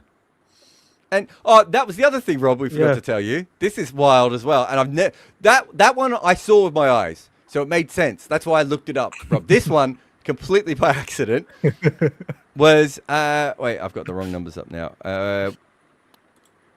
Oh yeah, the third fastest over in the power play, Rob, is the 6th. The third fastest. Okay. So generally, the 6th over is the fastest. Is it 5-1-2 now or something? No, it's 4, 5, and then 6. So one. Sorry. It's 5, It's 4, 5, and 4, 6, and isn't 6. it? Yeah. I thought one had gone mental, but Rajasthan slowed down. They were going to skew that all. No, by one has themselves. gone mental. I think you're right there. It's just that it's still not as It's gone mental from where it was before. It's had the biggest rise. Yeah, relatively speaking, like nearly like 50% rise. 1, or 7, 60% and rise? 12 have the biggest rises. I think we can. So I think Siraj exactly did the same, what we were kind of talking about, and right, like generally he would not bowl a fuller ball, and then he ended up bowling one and got smacked for a 6. So Yeah. 24 wickets in the sorry, what did I say? 23 wickets in the 13th over, and 17 of them are in the second innings. It just feels like there's something going on there. By the way, the 11th over, which this doesn't make any sense at all, that's had 24 wickets in it. So the over before the Wow. 12th, where everyone's smashing the ball everywhere, is actually the over that has had the second most, not the second most, but one of the highest tallies. Yeah, so the 12th over in last season was 9.16, and in 2024 it was 9.35. Before these 3 seasons, the highest 12th over was in 2008 with 8.5. So who's basically going to stick around till the last end of the match? I have to leave in half hour. I can probably do till the end of the match now. I can't do the podcast, which I I don't don't- think there's I- anyone to do the podcast today, so I we don't might be. think it's Friday, lads. Let's not do Also, it. I was going to No. say, I think we binned the Friday podcast last time as well. We Oh, are that's a trying good to do bargain. stuff every day, guys, but it's very hard to get actual human bodies in when we have to. Hopefully, Yeah, when we get Kohli's- some sponsors. Cody's going to cruise this, I think, if he last. Just This don't. is drop a good him. attack for him, though, isn't it? Yeah, completely high pace, Yeah. I'll get you those numbers. high pace length. Like, of all the. What's he like against Rashid? That would be my only question for him. Hang on a minute. Hold the line. Oh wow! I'll get steered Whoa. through somehow. Oof. Oh, that's a 4 again. Yeah. Okay. Who do you want, Jared? Match up. Kohli can't play Virat- Rabada. Kohli is 68 for 4 off 60 against Rabada, and he is 56 for 3 off 34 against Prashid Krishna. Rashid Khan is 108 for 3 off 85. So it's not his best matchup team. He's 306 for 12 Why'd off you bring it for me? 22 is his numbers against the whole Your team. mum didn't? I don't think I sent Padikal you a message. rubbish Come in. against Sorry, uh, everyone.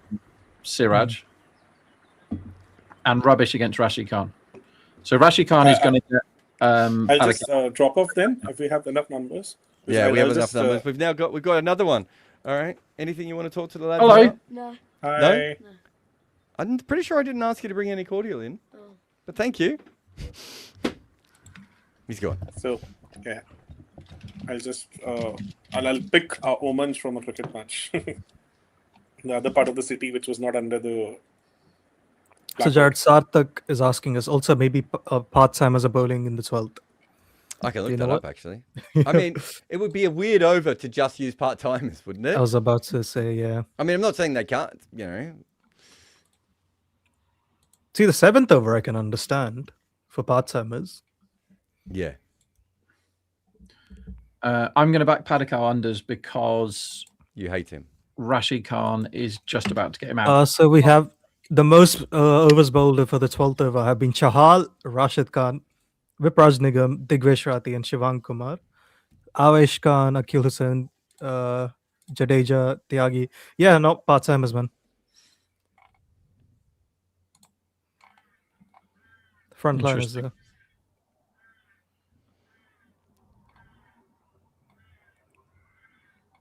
Yeah, this is fair. I think it might be the third spinner over. I think that's fair. Jared, you're going to have to send me those numbers. I've probably got them, but they're No. crazy. No, they're definitely crazy. Mm. There's just been I've been fighting with this all year, Rob. like Varun will tell you, I just keep asking questions about it because there's just something about it that hasn't made any sense. But I couldn't nail down what was weird about it. There's some weird trends in the season. Even Himanish was telling, like the 9 to 10 meter length has been getting a lot more runs than it has historically in the IPL, because I think we're seeing a lot more lofted pulls of it. Yeah. I meant to put this up when Deepak was here. So Vibor Seth is asking us, happy birthday, Master. What are you guys' favorite Sachin Tendulkar memory? I love the story about digging up the pitch to take on Warne. I always thought that was really, really cool. That is cool. The cover drive is probably another one as well. Trying to think of some of the others. Have you guys ever seen the great Ian Bishop story about bowling to him in I think it was like a List A game when he was playing for Derbyshire, and he was like, I'm bowling against this young Indian kid. He's doing well. I'll just bend my back and bowl a short one. And Sachin just hits it out the ground. And Ian Bishop's like, okay. Apparently he's okay with that. I think the Shweb Akhtar, when he's just timing the pants off everything through the covers, and then he just starts going into turbo mode. Because when he whacked Sachin, when he decided in ODIs normally, when he decided I'm going to whack this bowler, usually really, really fast bowlers, that was a real joy to watch. When he was getting stuck in and belting the sixes and scoring all around the wicket. Because obviously the classical test match stuff, right? It was brilliant and it was good to watch. But when I don't know whether he got angry or whether he was super hyped up. It happened a few times against Pakistan, didn't it, in World Cups, where he just went into freak mode and started hoofing them everywhere. But one of my favourite Sachin memories is one of his last, when he was in that bit of he hadn't scored his 100th 100 yet. And everybody wanted to be there when he did. And he ended up doing it when nobody was watching against Bangladesh on some Mickey Mouse TV channel. But I went to one where he batted in England in a test match. It might have been the Oval, might have been Lord's. And there was this Indian guy who was obviously a massive Sachin fan in front of me. And he was the most excited man I have ever seen in my life about anything. And it was purely because Sachin was playing and he was batting. But this guy couldn't handle as Kohli goes long against Sri Khan and sends him into... Wow, good hit. He was so excited, but he couldn't control the excitement. So he was just sort of standing up and rocking. And Sachin hadn't even batted yet. And when he did bat, this guy was so excited. We were in the middle of the second bit, there's probably 40 rows in front of us or whatever, and he just got so excited that the excitement, he couldn't contain it anymore, and he just ran full blast as fast as he could over chairs, through people, shoving people out the way, and just ran straight onto the pitch to try and hug Sachin. And he got viciously rugby tackled by a security guard, and it was really funny. So I went to the MCG years ago. There was India, I might have been on the 07-08 tour. I think it was actually. And India were playing a warm-up game against Victoria. And who was captain? Was that Kumble Ganguly? 07-08? Varun? Nope, he doesn't know. I'm sorry. Who was the captain when? 07-08. The bastard monkey gate. That was who was the Kumble. captain? It was Kumble, yeah. Something had happened. I don't think Kumble was captaining the warm-up game. Or maybe he was, but somehow they managed to annoy Brad Hodge. And I think they had asked for, we're going to bat on day 1, you bat on day 2, we'll bat on day 3, you bat on day 4 or something. And then maybe they didn't stick to it, or maybe it was just being asked to do that. The Victorians were like, no. And so they batted on day 1, it didn't make that many runs. And then Brad Hodge batted for 2.5 days, right? I think he made a double 100 against the Indian attack. And they were miserable in this game.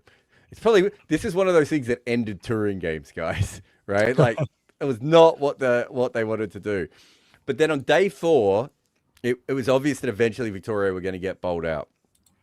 And there was probably a few hundred of us that were in the ground. And I was probably one of the few people there just to watch the cricket. And everyone else was there to watch Sachin play, right? And I remember when the first wicket fell, the whole crowd got really excited Sachin was going to come out, and then he didn't. And then I think there was another wicket that happened, and Rahul Dravid or something came out. And you've never heard so many Indians be so upset with Rahul Dravid, right, for just existing. And then not long after that, they just all shook hands and Sachin didn't bat. Oh, wow. And it was like, you're in the MCG. I don't know how many there was. It was anywhere between 500. It's hard to tell in the MCG because it's such a big stadium. But there's minimum 500 people there. There's probably maximum 1,500. And there was about 12 of us not there in the hopes that Sachin was going to face a ball and we're going to be able to see him. And it didn't happen. Bloody hell. Yeah, I think my memories of Sachin are very late. I only started watching in 2011, so I remember him making. We know you're young, mate. You don't have to bring it up every fucking time. I didn't know until he shaved his beard and then told me how old he was. Yeah, like I feel like almost every innings I've seen of Sachin after that has been bad. So it's been fun. This is a fun question. Oh, is it 4 again? No, single. What was it for? Yeah, I think one of the comments was saying, is he going to get 50 or 30 again? Which it feels like it. So yeah. So I found the game. So in the first innings, India made 266 for 9 declared. And then in the second innings, Victoria made 518 for 8 declared. Brad Hodge made 264. Second top scorer was Ian Harvey with 71. And Ian Harvey's strike rate was 56. That's got to be the only time that ever happened, Rob. That is not. Cameron White was batting at 1, 2, 3, 4, 5. Cameron White was batting at number 8 in that game. And that's another 4. And made 39 of 115 balls for no reason, right? Are they trolling people here? Is that what's happened? Are they just doing this to wind the crowd up? The Victoria. The game you're talking about, yeah. Yeah.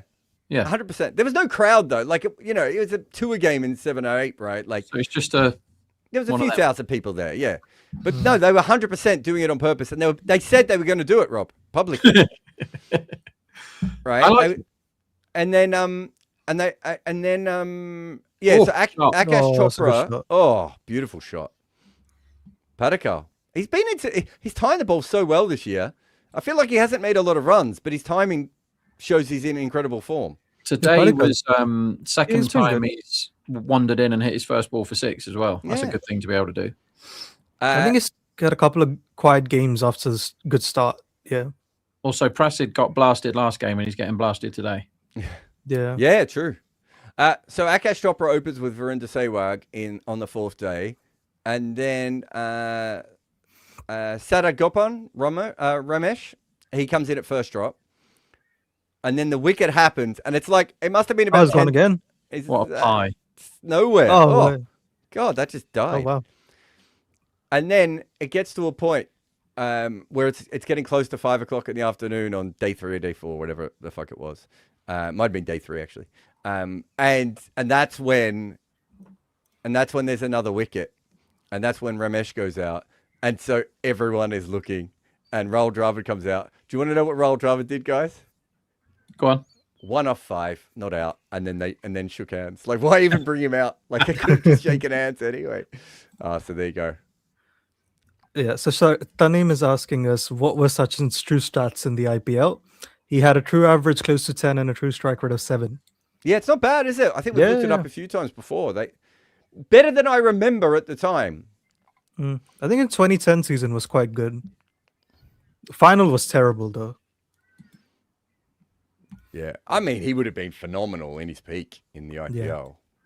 Such a brilliant striker of the ball. So Donald Trump saying, glad to have met my friend Dooney in 2023. I like the hashtag. MCSKG. Make CSK great again. Come on, Rob. We would get that on a yellow hat. I would wear that. They spent a long time drying the ball here, and Siraj is having a long old chat with Prasid, so it must be Mega Jew. Must be. It'll be make Mumbai great again when they finish bottom this season. For what, 3rd time in 5? Yes. Oh, what a strike this is. Shot. So he's just got Prasid on toast here, Padikal. Yeah, they're going to win this easily. That's a hell of a shot, that. What's the best thing to put on toast, guys? It's a great question.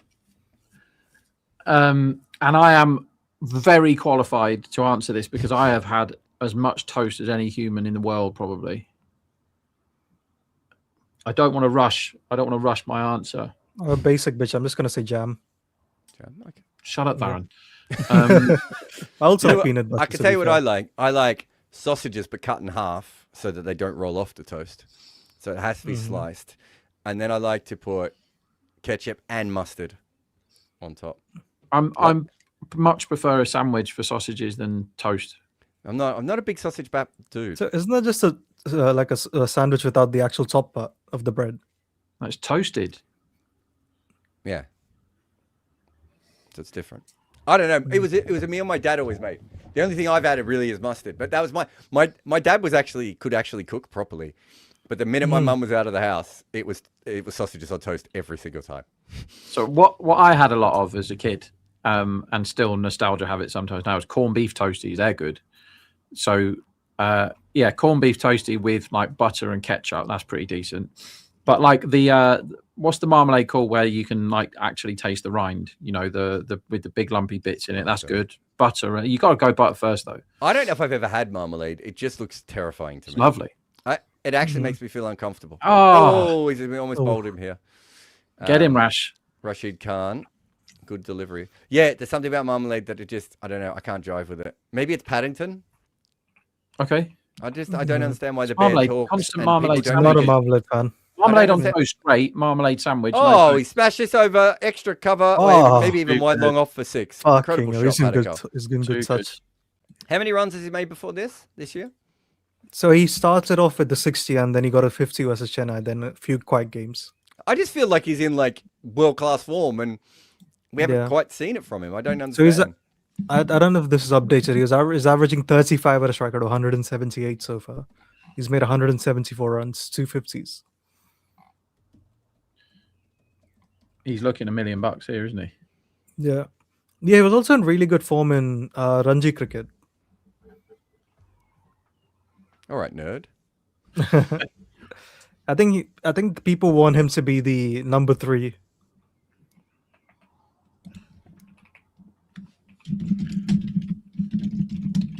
Oh, another big hit here, and that's And another that's his 6. 50. And he's got that before Virat has. Of course he has. Yeah, I'm just looking at my notes. I keep saying, looks in really good touch. Looks in really good touch. Hasn't made runs. Looks in really good touch. My notes are so weird though. I don't know if this happens to you, Rob, as well. Like sometimes you look back at your notes and I was like, I was really obsessed with this random dude that makes no difference. Yeah, plenty of that. My most scathing criticism of a player in this IPL is Travis Head. He's the one that appears with the most vitriol getting spat at him from me. Rohit says, India's industrialization started very late in 1991. Center of those sponsorship was Sachin in cricket. It coincided with economic boom, hence the godly status. I don't think that's the godly status, actually, if I'm going to be honest, because his record is ridiculous. Like, India had never had a cricketer like it. Sundar Gavaskar is one of the greatest batters of all time and doesn't play as much, isn't on TV. It's fascinating because we're obviously we're doing the book on Kohli at the moment, but each player is very much a product of the era that they came in. So the early great batters are newspaper batters, right? And then you get Sundar Gavaskar, who's a combination of newspaper and a little bit of TV because he gets on TV. And then by the time Sachin comes in, it's about cable TV and every single game being online. And Virat is very much the social media batter, right? So it's like every era has been ramping up. The quality of the players isn't that much different between the eras. So it's not just about the industrialization. It's about the fact that the world is changing, right? You know, very, very differently and very quickly as well. And if you look at it, the first really truly monetized player isn't Sachin, it's Virat. Because the industrialization of India, if you go back, and this is you want to get nerdy, guys. If you look at the gross domestic product of India and how much they're actually going up as a country, it actually starts to happen towards the end of Sachin's career when it goes through the roof, right? So that real economic boom comes when Sachin's already a legend, whereas it's at its height really when Virat comes over. It's fascinating to have a look at those things. But you are a player of your era, right? Like most people in Australia never saw Don Bradman bat. What era would you like to change to? You get one go, and it can be any year, and you are 22 years old, and you can be in any country. Both of you, what are you doing? Do I still take all the knowledge I have from my first 21 years in the world, which wasn't much? Yeah, if you want. I mean, that's about 0 for me. So yeah, fine. But you're not like necessarily cricket obsessed or whatever. It doesn't have to be about cricket. No. You're just changing eras. Sod cricket. You're just changing eras. Like, where would you like to be born, and what year is it? It could be. Okay, so there's a part. I'm going to give a really odd answer, but as a filmmaker, I would love to be in Germany in the 1920s, right? At that age. The problem is, Rob, I don't know if you know what happens in the 1930s, but it doesn't go as well for the German film industry afterwards. Yeah, so I might take that back. I would probably say I'd love to be in Italy in the 1950s for that era of filmmaking. That's one of my favorite eras. So you're going to be filmmaking is your main decision. Yeah, I'd like to be around that because I think as a writer I can go anytime, right? There's lots of interesting times to go as a writer, but it'd be great if you could do the combination of both. If you could go back to another era and do both. So final answer is Italy in the 1950s. Yep. Okay, Varun. I mean, if my skill is analysis, it has to be this era because I can't go back in another country. You could have different skills. That's a shot, by the way, from Virat. Jeez, they're smashing this, aren't they? I mean, this is what happens when you try and score runs fast rather than pissing about, which is what I did for the whole innings. Pissed about, getting smashed. Stop doing it. Yeah. Do you know the other one I would like is Japan in the 1950s? I'd quite like. I haven't been to Japan. I think it's the number one. I want to go there that I haven't been there yet. I love the idea of a country like completely changing what it is after like one of the biggest moments, and then out of that is incredible movies and books and magazines and all these different culture that they ended up. Like it must have been a pretty exciting time, but also a really weird time, right? Because you almost ended yourself as a nation for no reason at all. But a really unique country, and apparently the people are completely awesome. Certainly the Japanese people I've met have been awesome, like mega polite, really funny, like just a good bunch by the looks of it. Come on, Baron, you've had enough time now. Yeah, go. Damn, lost. I can't think of anything. I'm bad with these type of questions. I don't have the creative mind. But you don't have to go back to be an analyst. You might be going back to, I don't know, maybe you're better looking in another era, right? How is that possible? It cannot be true. That can't be true. This face isn't good looking in any era. In the comments, put in what era you think Varun would have been most attractive. I'm going Cretaceous period. I can't imagine I'd be attractive at any era.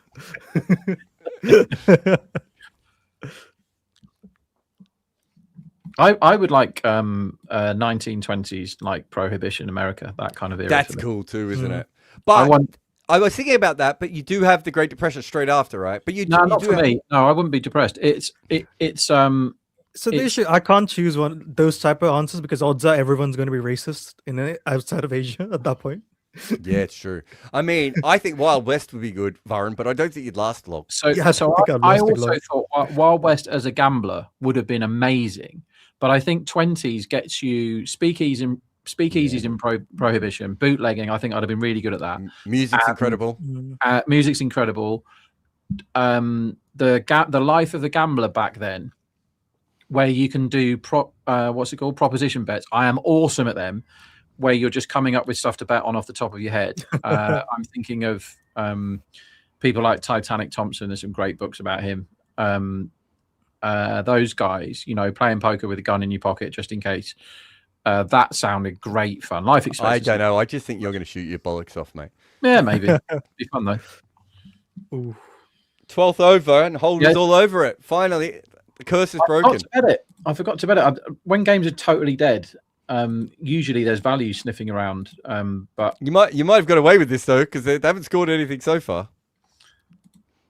I mean, what is there to bet on? Nothing really. Is it for 13th over? We're dead, aren't we? Nothing happens in the 13th over. That's when all the wickets come, isn't that what we said? Right. How do I bet on wicket in next over? Where's that? Come on, bookies. You should be putting that up now. There's nothing else to bet on. So, you know, the Wild West, just because I brought it up before, I think is a fascinating one.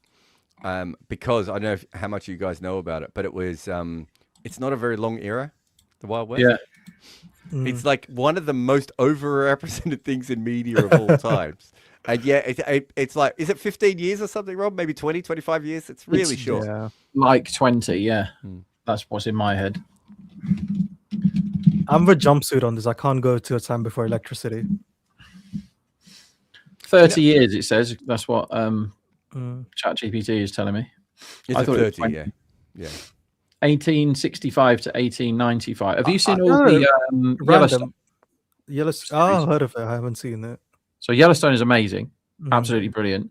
But that is not Wild West. That's modern. But then there's one that's set in about this time. They just bounce back the eras, and they're fantastic. Then. Why am I forgetting what show that is? Isn't that guy that just makes a TV show every 8 minutes? Yeah. Is it Taylor Sheridan? Is that his name? Something like that. So 1883 is one of them, Okay. which is superb. That's very, very good. I started watching that on a plane once, and I couldn't get into it.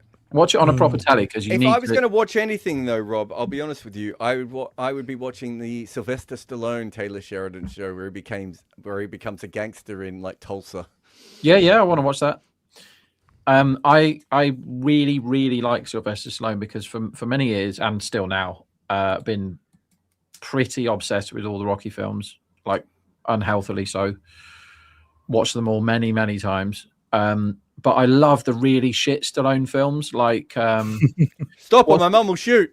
What's the one where he's a truck driver who does arm wrestling? Whoa. Yeah. No, you're not talking about the greatest sports movie ever made, which is all about arm wrestling. Yeah. What's it called? Wait, what? Did you hear that, Varun? Did I stutter? Over the top. Over the top. It's an entire movie, Varun, that's about arm wrestling, and I promise you, I genuinely think I'd prefer 80s English movies over the modern ones. I find the modern ones too boring. there was some crazy shit, like some crazy movie. Also, that there was this period of time. I don't know when it was. I think it's when all the cable TV channels went wild in America, where like every second TV show made no sense at all. Like I was watching one. Was it? It's not Manimal, but it was like Manimal, where that guy had like he went to the jungles of Peru and then came back with all 5 senses, and it was just like that was was MacGyver in the 80s? Yeah. Oh, okay. It was 80s. Do you remember Mantis, Rob? Did you ever watch Mantis? No. That was about a black superhero who was a billionaire. I reckon I've watched that in the last 2 years, Over the Top. You can't have. Surely it was burned. His character name is Lincoln Hawk. Yes. Like they didn't mess about, did they? Here's Lincoln Hawk. What does he do? He competes in arm wrestling. Why? As Kohli goes straight down the ground. 4 more. This is. He's hitting spin, lads. He's hitting spin. I've seen everything. Yeah. Rashid Khan's getting smoked. Yeah. I mean, this is reminder. a really disappointing game for Gujarat. Here's a comment for Europe. So Prabhanshu saying, Rob, please try Red Dead Redemption 2 to relive Wild West. I have, right? And the trouble with Red Dead Redemption 2, which is a great game, phenomenal game. It attacks you if you've got any sort of advanced ADHD, which Jared and I both clearly got. I don't have to complete it in my own head. I have to like mega complete it. And those Rockstar games now, if you want to complete them on gold or whatever it is, like what was it? Grand Theft Auto 5. When I completed that on all the gold ones, that took me so many hundreds of hours. And then Red Dead Redemption, you have to do tasks, and one of them is gambling, right? Yeah. And basically, you have to play blackjack for no real money. You're playing blackjack in like the saloon, and you have to win. It's something like 5 hands where you draw five or more cards. Do you know how long that takes? Have you any idea how long that takes to get to win with like 5 cards that you've drawn? And I just refused to let the game beat me. So I was just doing that for ages. So I have tried Red Dead Redemption 2, Prabhan, and it made me extremely angry because it took a lot of... I am the exact opposite on open world games. I'll only play the good storylines and then not do anything else. See, I wish I was like that. Yeah. I'd have a lot more fun, but I have to complete them. My sons asked me to teach them poker because of Red Dead. That's how they got into it. Because and I was looking at it, and they really got into poker for a while. They really enjoyed playing it, but it was all about Red Dead Redemption 2. It's a fantastic computer game, that. It's Bolden. He did get Padikal, but quite a lot long after I thought he would. Oh, Jared, 13th over. 13th over wicket. What is happening? As ever, and they wouldn't let me bet on it. Losers. Oh my god, this is so weird.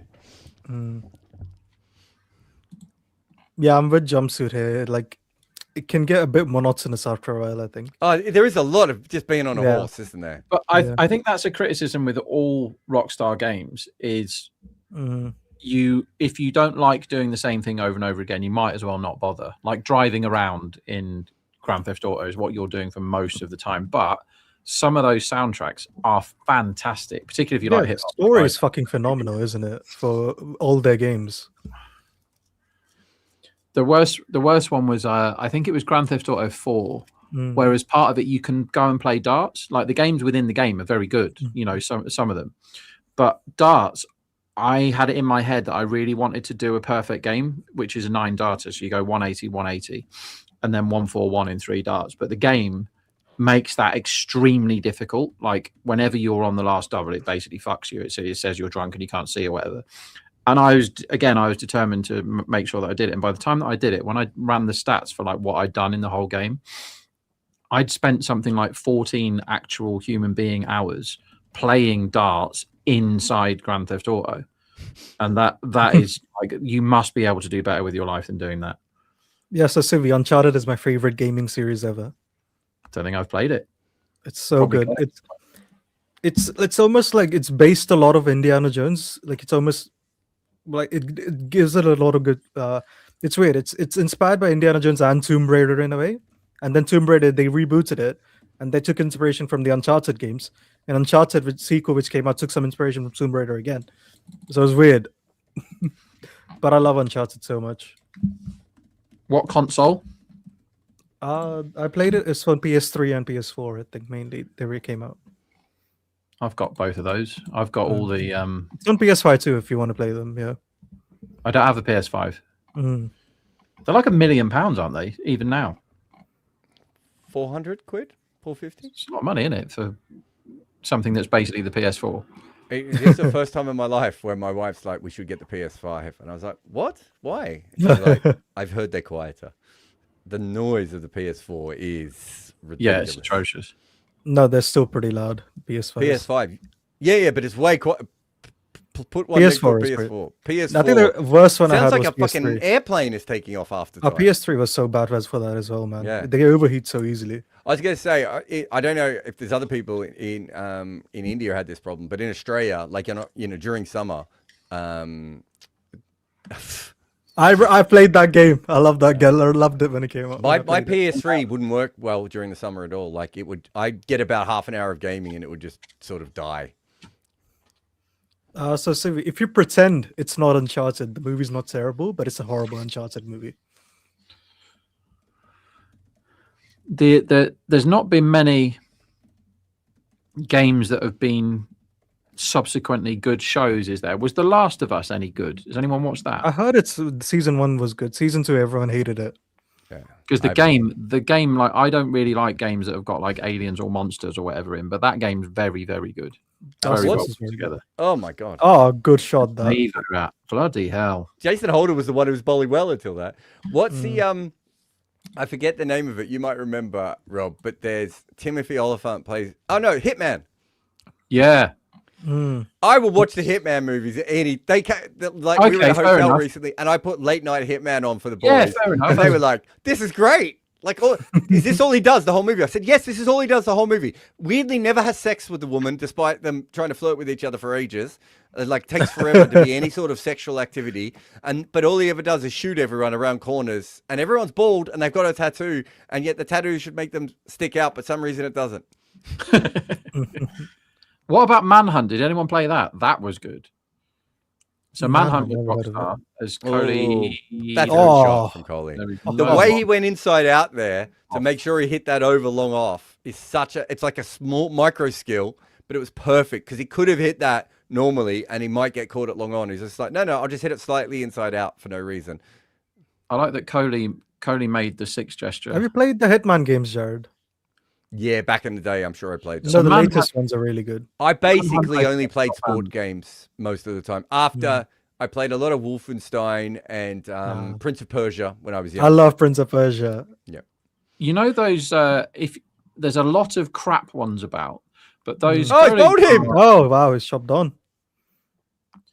To be fair, Holder's been really good here, guys. Oh, 81 of 44, yeah. Figured he'd get that.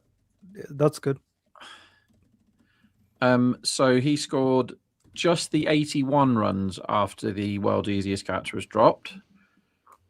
I'm sure I've mentioned it before, but don't draw catches. So Manhunt was a game where the story was you were being controlled via an earpiece by a guy who was making snuff films, and so you had to perform gory executions. And there's Sorry, bits just so where you're like, aware, Rob, I never signed up to film snuff films. Well, if you did, you probably wouldn't tell us. Well, you would tell us, but you wouldn't tell us on this. And that game was, I think it was banned, and it was very, very graphic and really sick. But they, what do you call it? Like upgraded it or redid the graphics or whatever for the modern tellies, and it's pretty disgusting. Yeah, there's a new James Bond game coming from the Hitman devs. I mean, best game of all time is obviously GoldenEye for the N64. The multiplayer on that was something else. There is a way that RCB can mess this up, by the way. This game is not over. I think there's a game. Was it last They year? are or a the year before they bought 95% a chance, similar game? Rob. I think there's. So you're telling me there's a chance? I think. Why don't you take the 1 penny you earned the other day on the CSA game? CSK £1. game. £1, sorry. thank you. Yeah, God of War is really good too. Have either of you played God of War? No, I don't think No. so. It's Sounds a good bit game. geeky. What happens in that? It's basically a big, buff, bald man that goes on a killing spree of killing all the gods. Oh, okay, cool. Very not? similar to my life. And then in the reboots is basically he's got a child and he's taking care of it. So it's fun. If you get both if you want, Rob. If you want pure violence, you can play the earlier ones. If I think if you're I'm feeling gonna try paternal, you can do the latest Uncharted ones. or whatever you said. That's a big shot from Jitesh. First Yeah. up, Was that first ball or Uncharted's second really ball? Second ball. second dot, and then is that Yeah. 1 bounce 4? Mm. Yeah. Or did that carry? I think it was just short. No, short 1 bounce 4. I liked the James Pond games back in the day as well. Like, did you play them? Mega Drive, the fish that had to do loads of stuff. That was No. a good game. You said James Pond.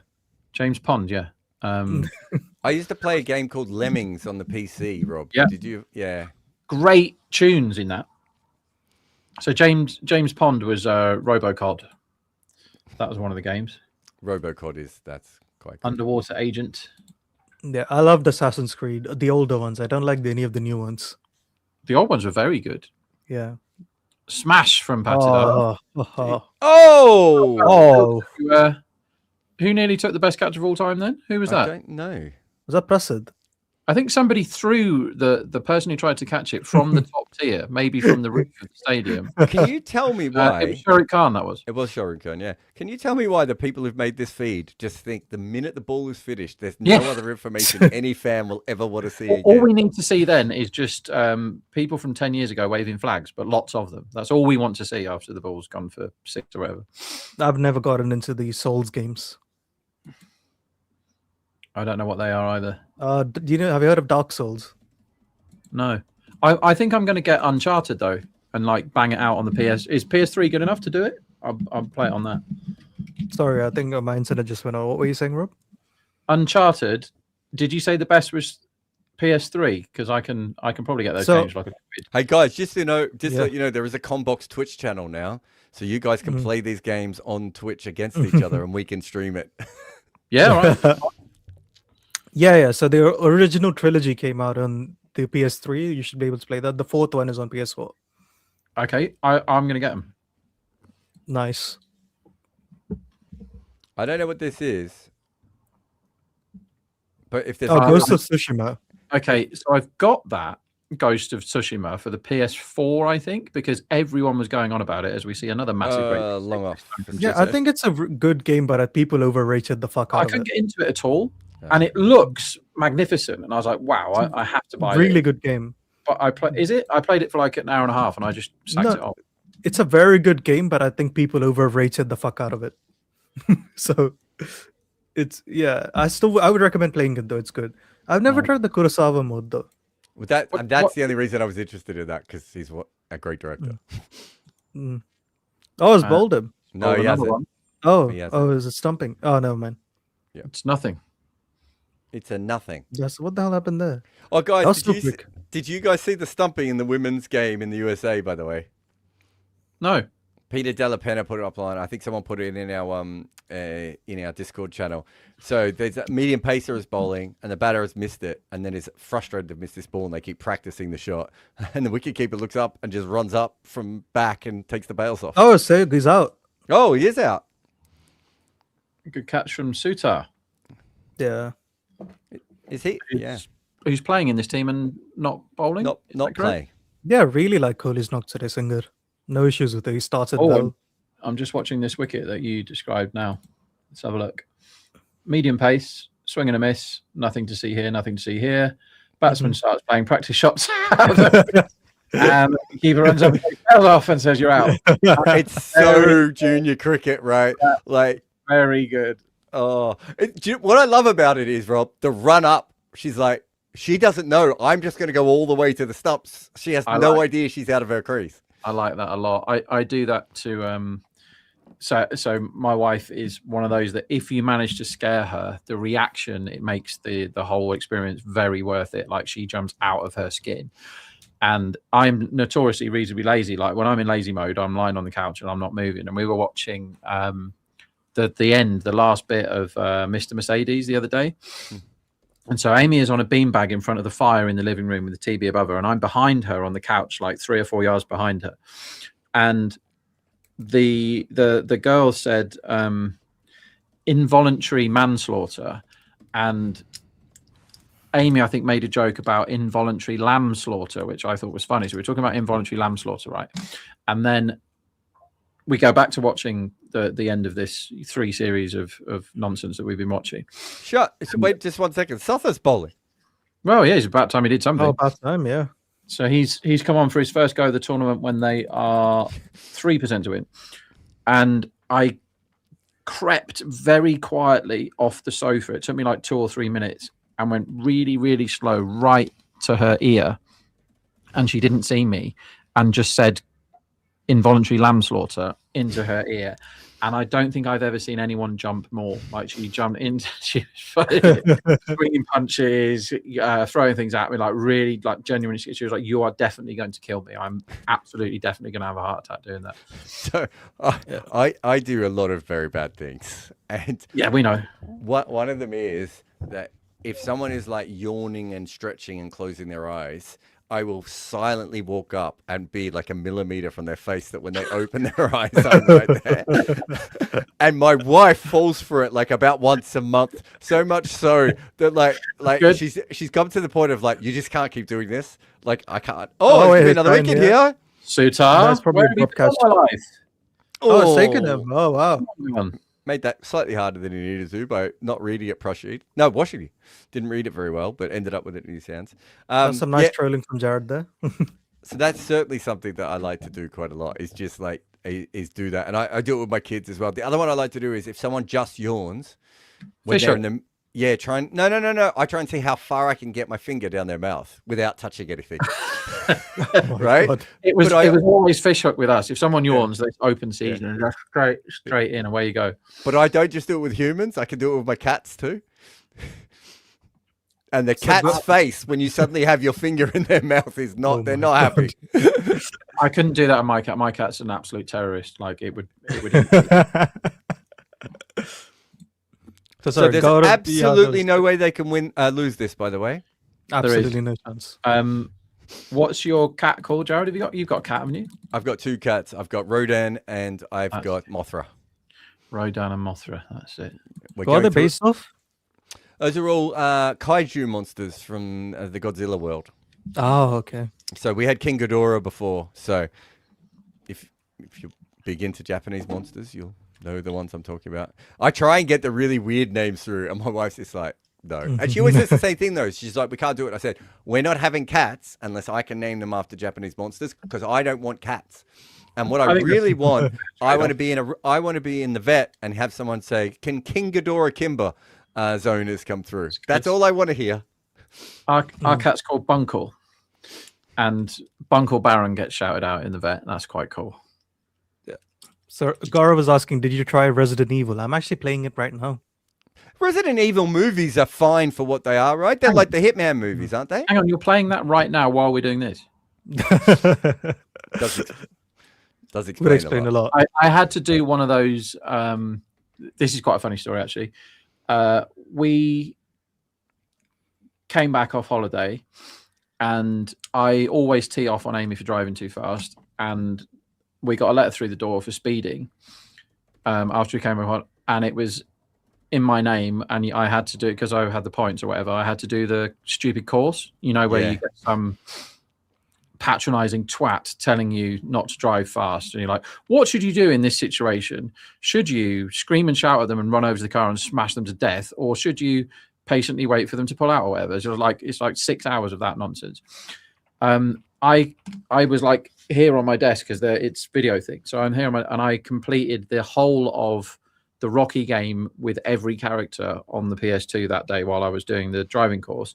And then when I did it, I realized actually it was bloody Amy that was driving that day, and she should have done it. So I took the speed course bullet for her, 6 hours of nonsense, when it was her that was speeding anyway. Rishi says, did you watch Monarch Legacy of Monsters? No, I haven't seen that one at the moment. It's on the list. Godzilla King of Monsters was awesome. The best one of recent times, and it is a fantastic Godzilla movie. I would say it's probably in the top 3 Godzilla movies ever made, is Godzilla -1, which I was just thrown away. I think it's up there with the original and Shin Godzilla as well. Anyway, there we go.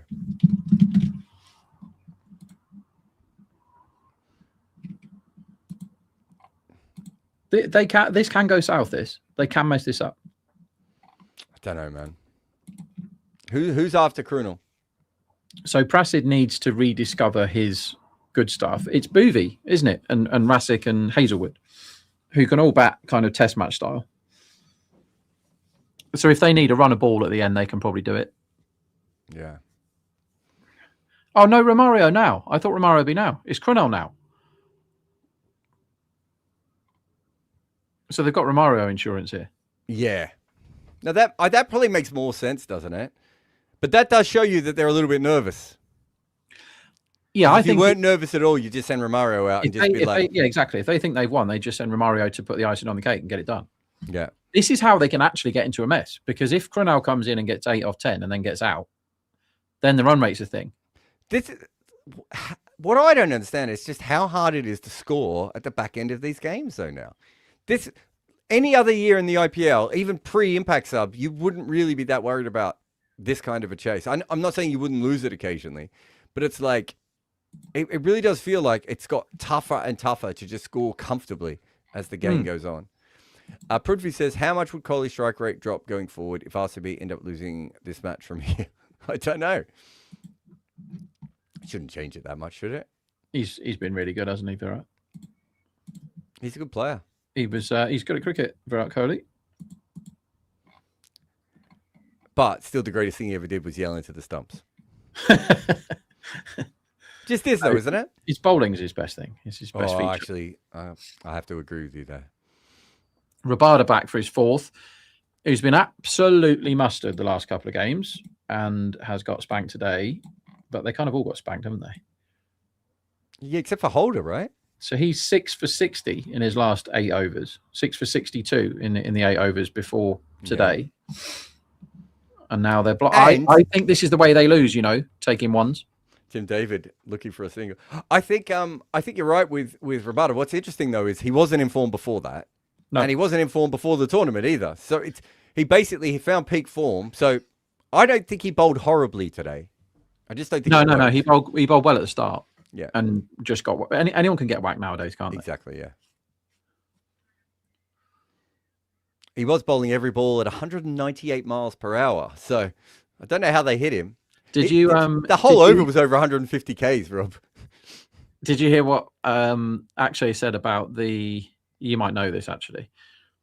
I said the stat in cricket, or the thing that I am shown in cricket that I believe the least, and that includes the WinViz and all them, is the thing that tells you how far the ball's gone when they've hit it for 6. Yeah. And Akshay says he knows the guys that put that graphic up, or he knows one of them, and basically they just try and put the number 69 in as often as they can, and that's the whole game.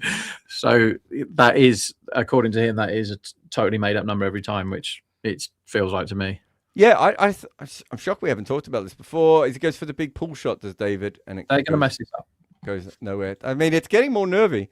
So Scotland said to me, can you find the data, and then we can have a really good idea of just how all these players go, how far they hit the ball in different directions and everything. And so I went up and asked someone, and the guy said, Jared, it's completely made up. And I went, it can't be completely made up. And they said, no, not really. Like, we have rough estimates, but like if we can't work it out, we just put a number up. Yeah. Because there's a guy online who goes and he checks where all the balls land. As this is playing a miss, extra bounce. They're gonna mess this up. He said that there's this guy online, Rob, who just like goes through and he looks at all the 6s, and then he goes to Google Earth images. And that's right. Yeah. And you can get the actual number. He said, and that's far more accurate than what they're doing in the games. I've never gone on Google Earth. Have you? It's not something I've spent time on. I mean, I've been on it. I mean, isn't Google Earth just a map? No, but you can like see actual houses and people in the garden, all that sort of thing. I think. Yeah. Rabada's never done that. Tim David here. Was that a wide? Yeah, over his head. David can't handle this though. Why didn't they review that? David should be able to handle this. He's literally from Western Australia. Literally. He literally is. Mind you, he did make his debut for Singapore, and those pitches don't bounce as much. 2 Prasids and a Siraj is probably how this finishes, unless they want to go Holder again. I bowl Holder again on this. Or do you go the extra bounce? Again? Oh, this is going to be out. He's whipped this across the line, straight up in the air. Is it going to be 6? Oh, it's gone over third man's head for 6. There is no justice in this world if that is 6. Oh, Tim David had no idea where that was, and then he just started laughing when he realised it was going for 6. On there. That's ridiculous. And there's a man there as well. That is absurd. Cricket is not a fair sport if that's 6, because he's been completely done. It's off the thing that he has done is had a full-blooded swing at it, but that has gone literally the opposite straight line. That one was 62 meters, that 6 apparently. That one is more believable because they must know how far away that boundary rope is, and it's gone just over it. And then he's been chopped in half on the last ball as well. So someone just said, but he's also from Singapore. Yeah, grew up in Western Australia, but was born in Singapore. And I can't remember. I know he'd been back, but obviously he was very well known for a long time on the Western Australian scene. So I don't think he's someone who spent an awful lot of time in Singapore. But I think they realized that he was born there and offered him a gig. And do you remember that Singapore team? They weren't a terrible team. That was probably the only era that we've ever talked about Singapore cricket. And it wasn't just him. They had some other players as well. Unfortunately, they were quite old. And I think they had like one go at getting to the World Cup, and they didn't quite get there. And then they kind of faded away after that. It's a shame when that happens, isn't it?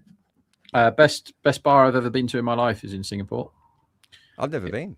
It was one of those secret ones, and somebody told me about it. Speakeasy.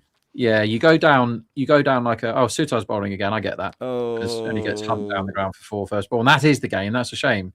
If that would have gone to hand, that's 6. Yeah. I think they mess it up. Anyway, it's one of those where somebody basically you have to go down this road where there's nothing.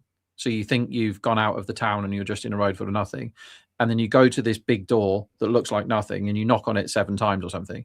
And then you walk in and it's honestly the coolest bar I've ever been to. The reason why it was cool, I've been to speakeasies in London and they're shit because they're just full of pretentious knobheads, right? Is that a 6? I think it might have been. Bloody hell. I mean, they're I think that might be a 4 from Cronalt. It's flat as anything. Steve says, have top edges and cross edges gone for more 6s and 4s now than ever before in the game, or am I hallucinating? No, because people are trying to hit the ball harder, Steve. So if you're swinging, like, look at the way that Tim David just swung a moment ago, right? Like, if you go back and have a look, that kind of a shot was fairly rare in the old days, but we might see that 25 times in a game now. The edges are bigger, so it's easier to hit the edge. The thing that people don't talk about, though, is if you miss hit a ball in the ring now, you almost always get caught. Whereas when me and Rob grew up and were watching cricket, if you miss hit a ball, chances of even getting anywhere near someone in the ring was pretty unlikely. So it goes in both directions is the best way of putting it.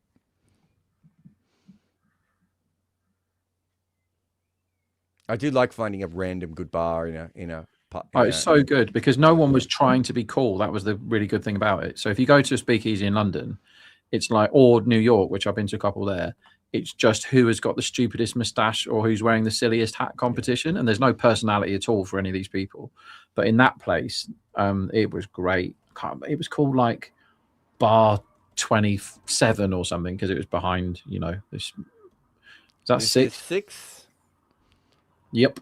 Good on Krunel, though. Like, we thought he was brought in to knock it around. They brought the spinner on and he went, well, this is actually a good matchup for me. Yeah, it's very sloggy. Particularly that last one. I mean, they have got some of these 6s just over the man who stood on the rope. True. But they're such a good 6-hitting team, RCB. Every single player has hit a 6 for them except for Bethel in this team. And they have that, don't they? Like, Sadharsan came off and hit 5 of them and Holder got a couple at the end. But Gujarat never scare you with 6s, whereas this lot, they absolutely do.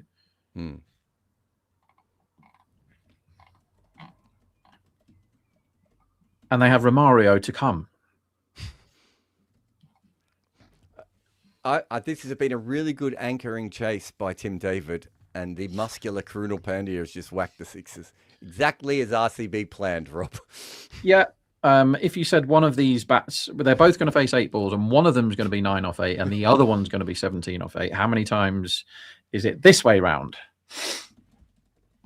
As we see the flags yet again on the Afghanistani TV stream, as Holder gets to bowl and not Prasid, which is absolutely fair enough. I'm just writing my notes down about Romario Shepherd from before, Rob. And when he came on to bowl, I was like, how does he manage to go for 16, take 1 for 16 in this over?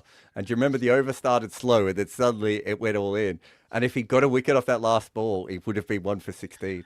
Well, we were saying if you're going to bowl him, this is where you bowl him, because you bowl him against Gujarat when they're not trying to whack it, because they just took about 4 off the preceding over, didn't they, off Krunal, off the 7th? Yeah. And then you think, well, the reason why they're bringing Romario on here is to just try and burgle an over where it only goes for 7 or 8. And then they knock the first couple of balls and you think they know it's Romario bowling, right? You don't just knock it, and then they just blast it in for 16. He might find himself, when Salt comes back, if Bethel had done a good one today, which he didn't, but if Bethel had batted well today, he might have found himself out of the side, I don't know. I just think that it allows you to move David up the order. And that means that you almost if David gets in, he wins the game, right? And then if David gets out early, you still have someone who is terrifying to bowl to at the end. I get it. He gives the batting lineup, because the lads were talking about it today. What should RCB do with the batting order? And I was like, keep it exactly the same. Like, it's perfectly fine. It's probably the best. Them and Punjab are the top 2 for a reason, right? They get the batting order right, but they have, when you have Jitesh, David, Romario with the Krunal fire blanket, you have so many options. I really want this to be finished with a 6, by the way. Betting wise? Because I backed Gujarat most 4s today, and I thought it was going to be a certainty after 12 overs, and then they literally stopped hitting them. They didn't hit any. I think they hit 1 in the last 5 overs or something, and they are currently 1 ahead in fours, thanks to Crunell going 4-4 a minute ago. So if he hits this out the ground, which he tries to, and mishits it to the fielder, then I win. But if they score a 4, then I don't. And I'd much rather Tim David was on strike for that to happen, because Crunell is actually quite good at hitting paces for 4, isn't he? He's more likely to hit a 4 than a 6, isn't he? Whereas Tim David, He's not more so likely much. to hit a 6. Yeah, I would agree with that. But yeah, most of my powder has been kept dry for tomorrow's action, because I think they've got the prices quite bad for SRH and Rajasthan. Well, this might be a finishes with a 4. For God's sake! Off the bat, I thought he might just squeeze this over the line. He didn't.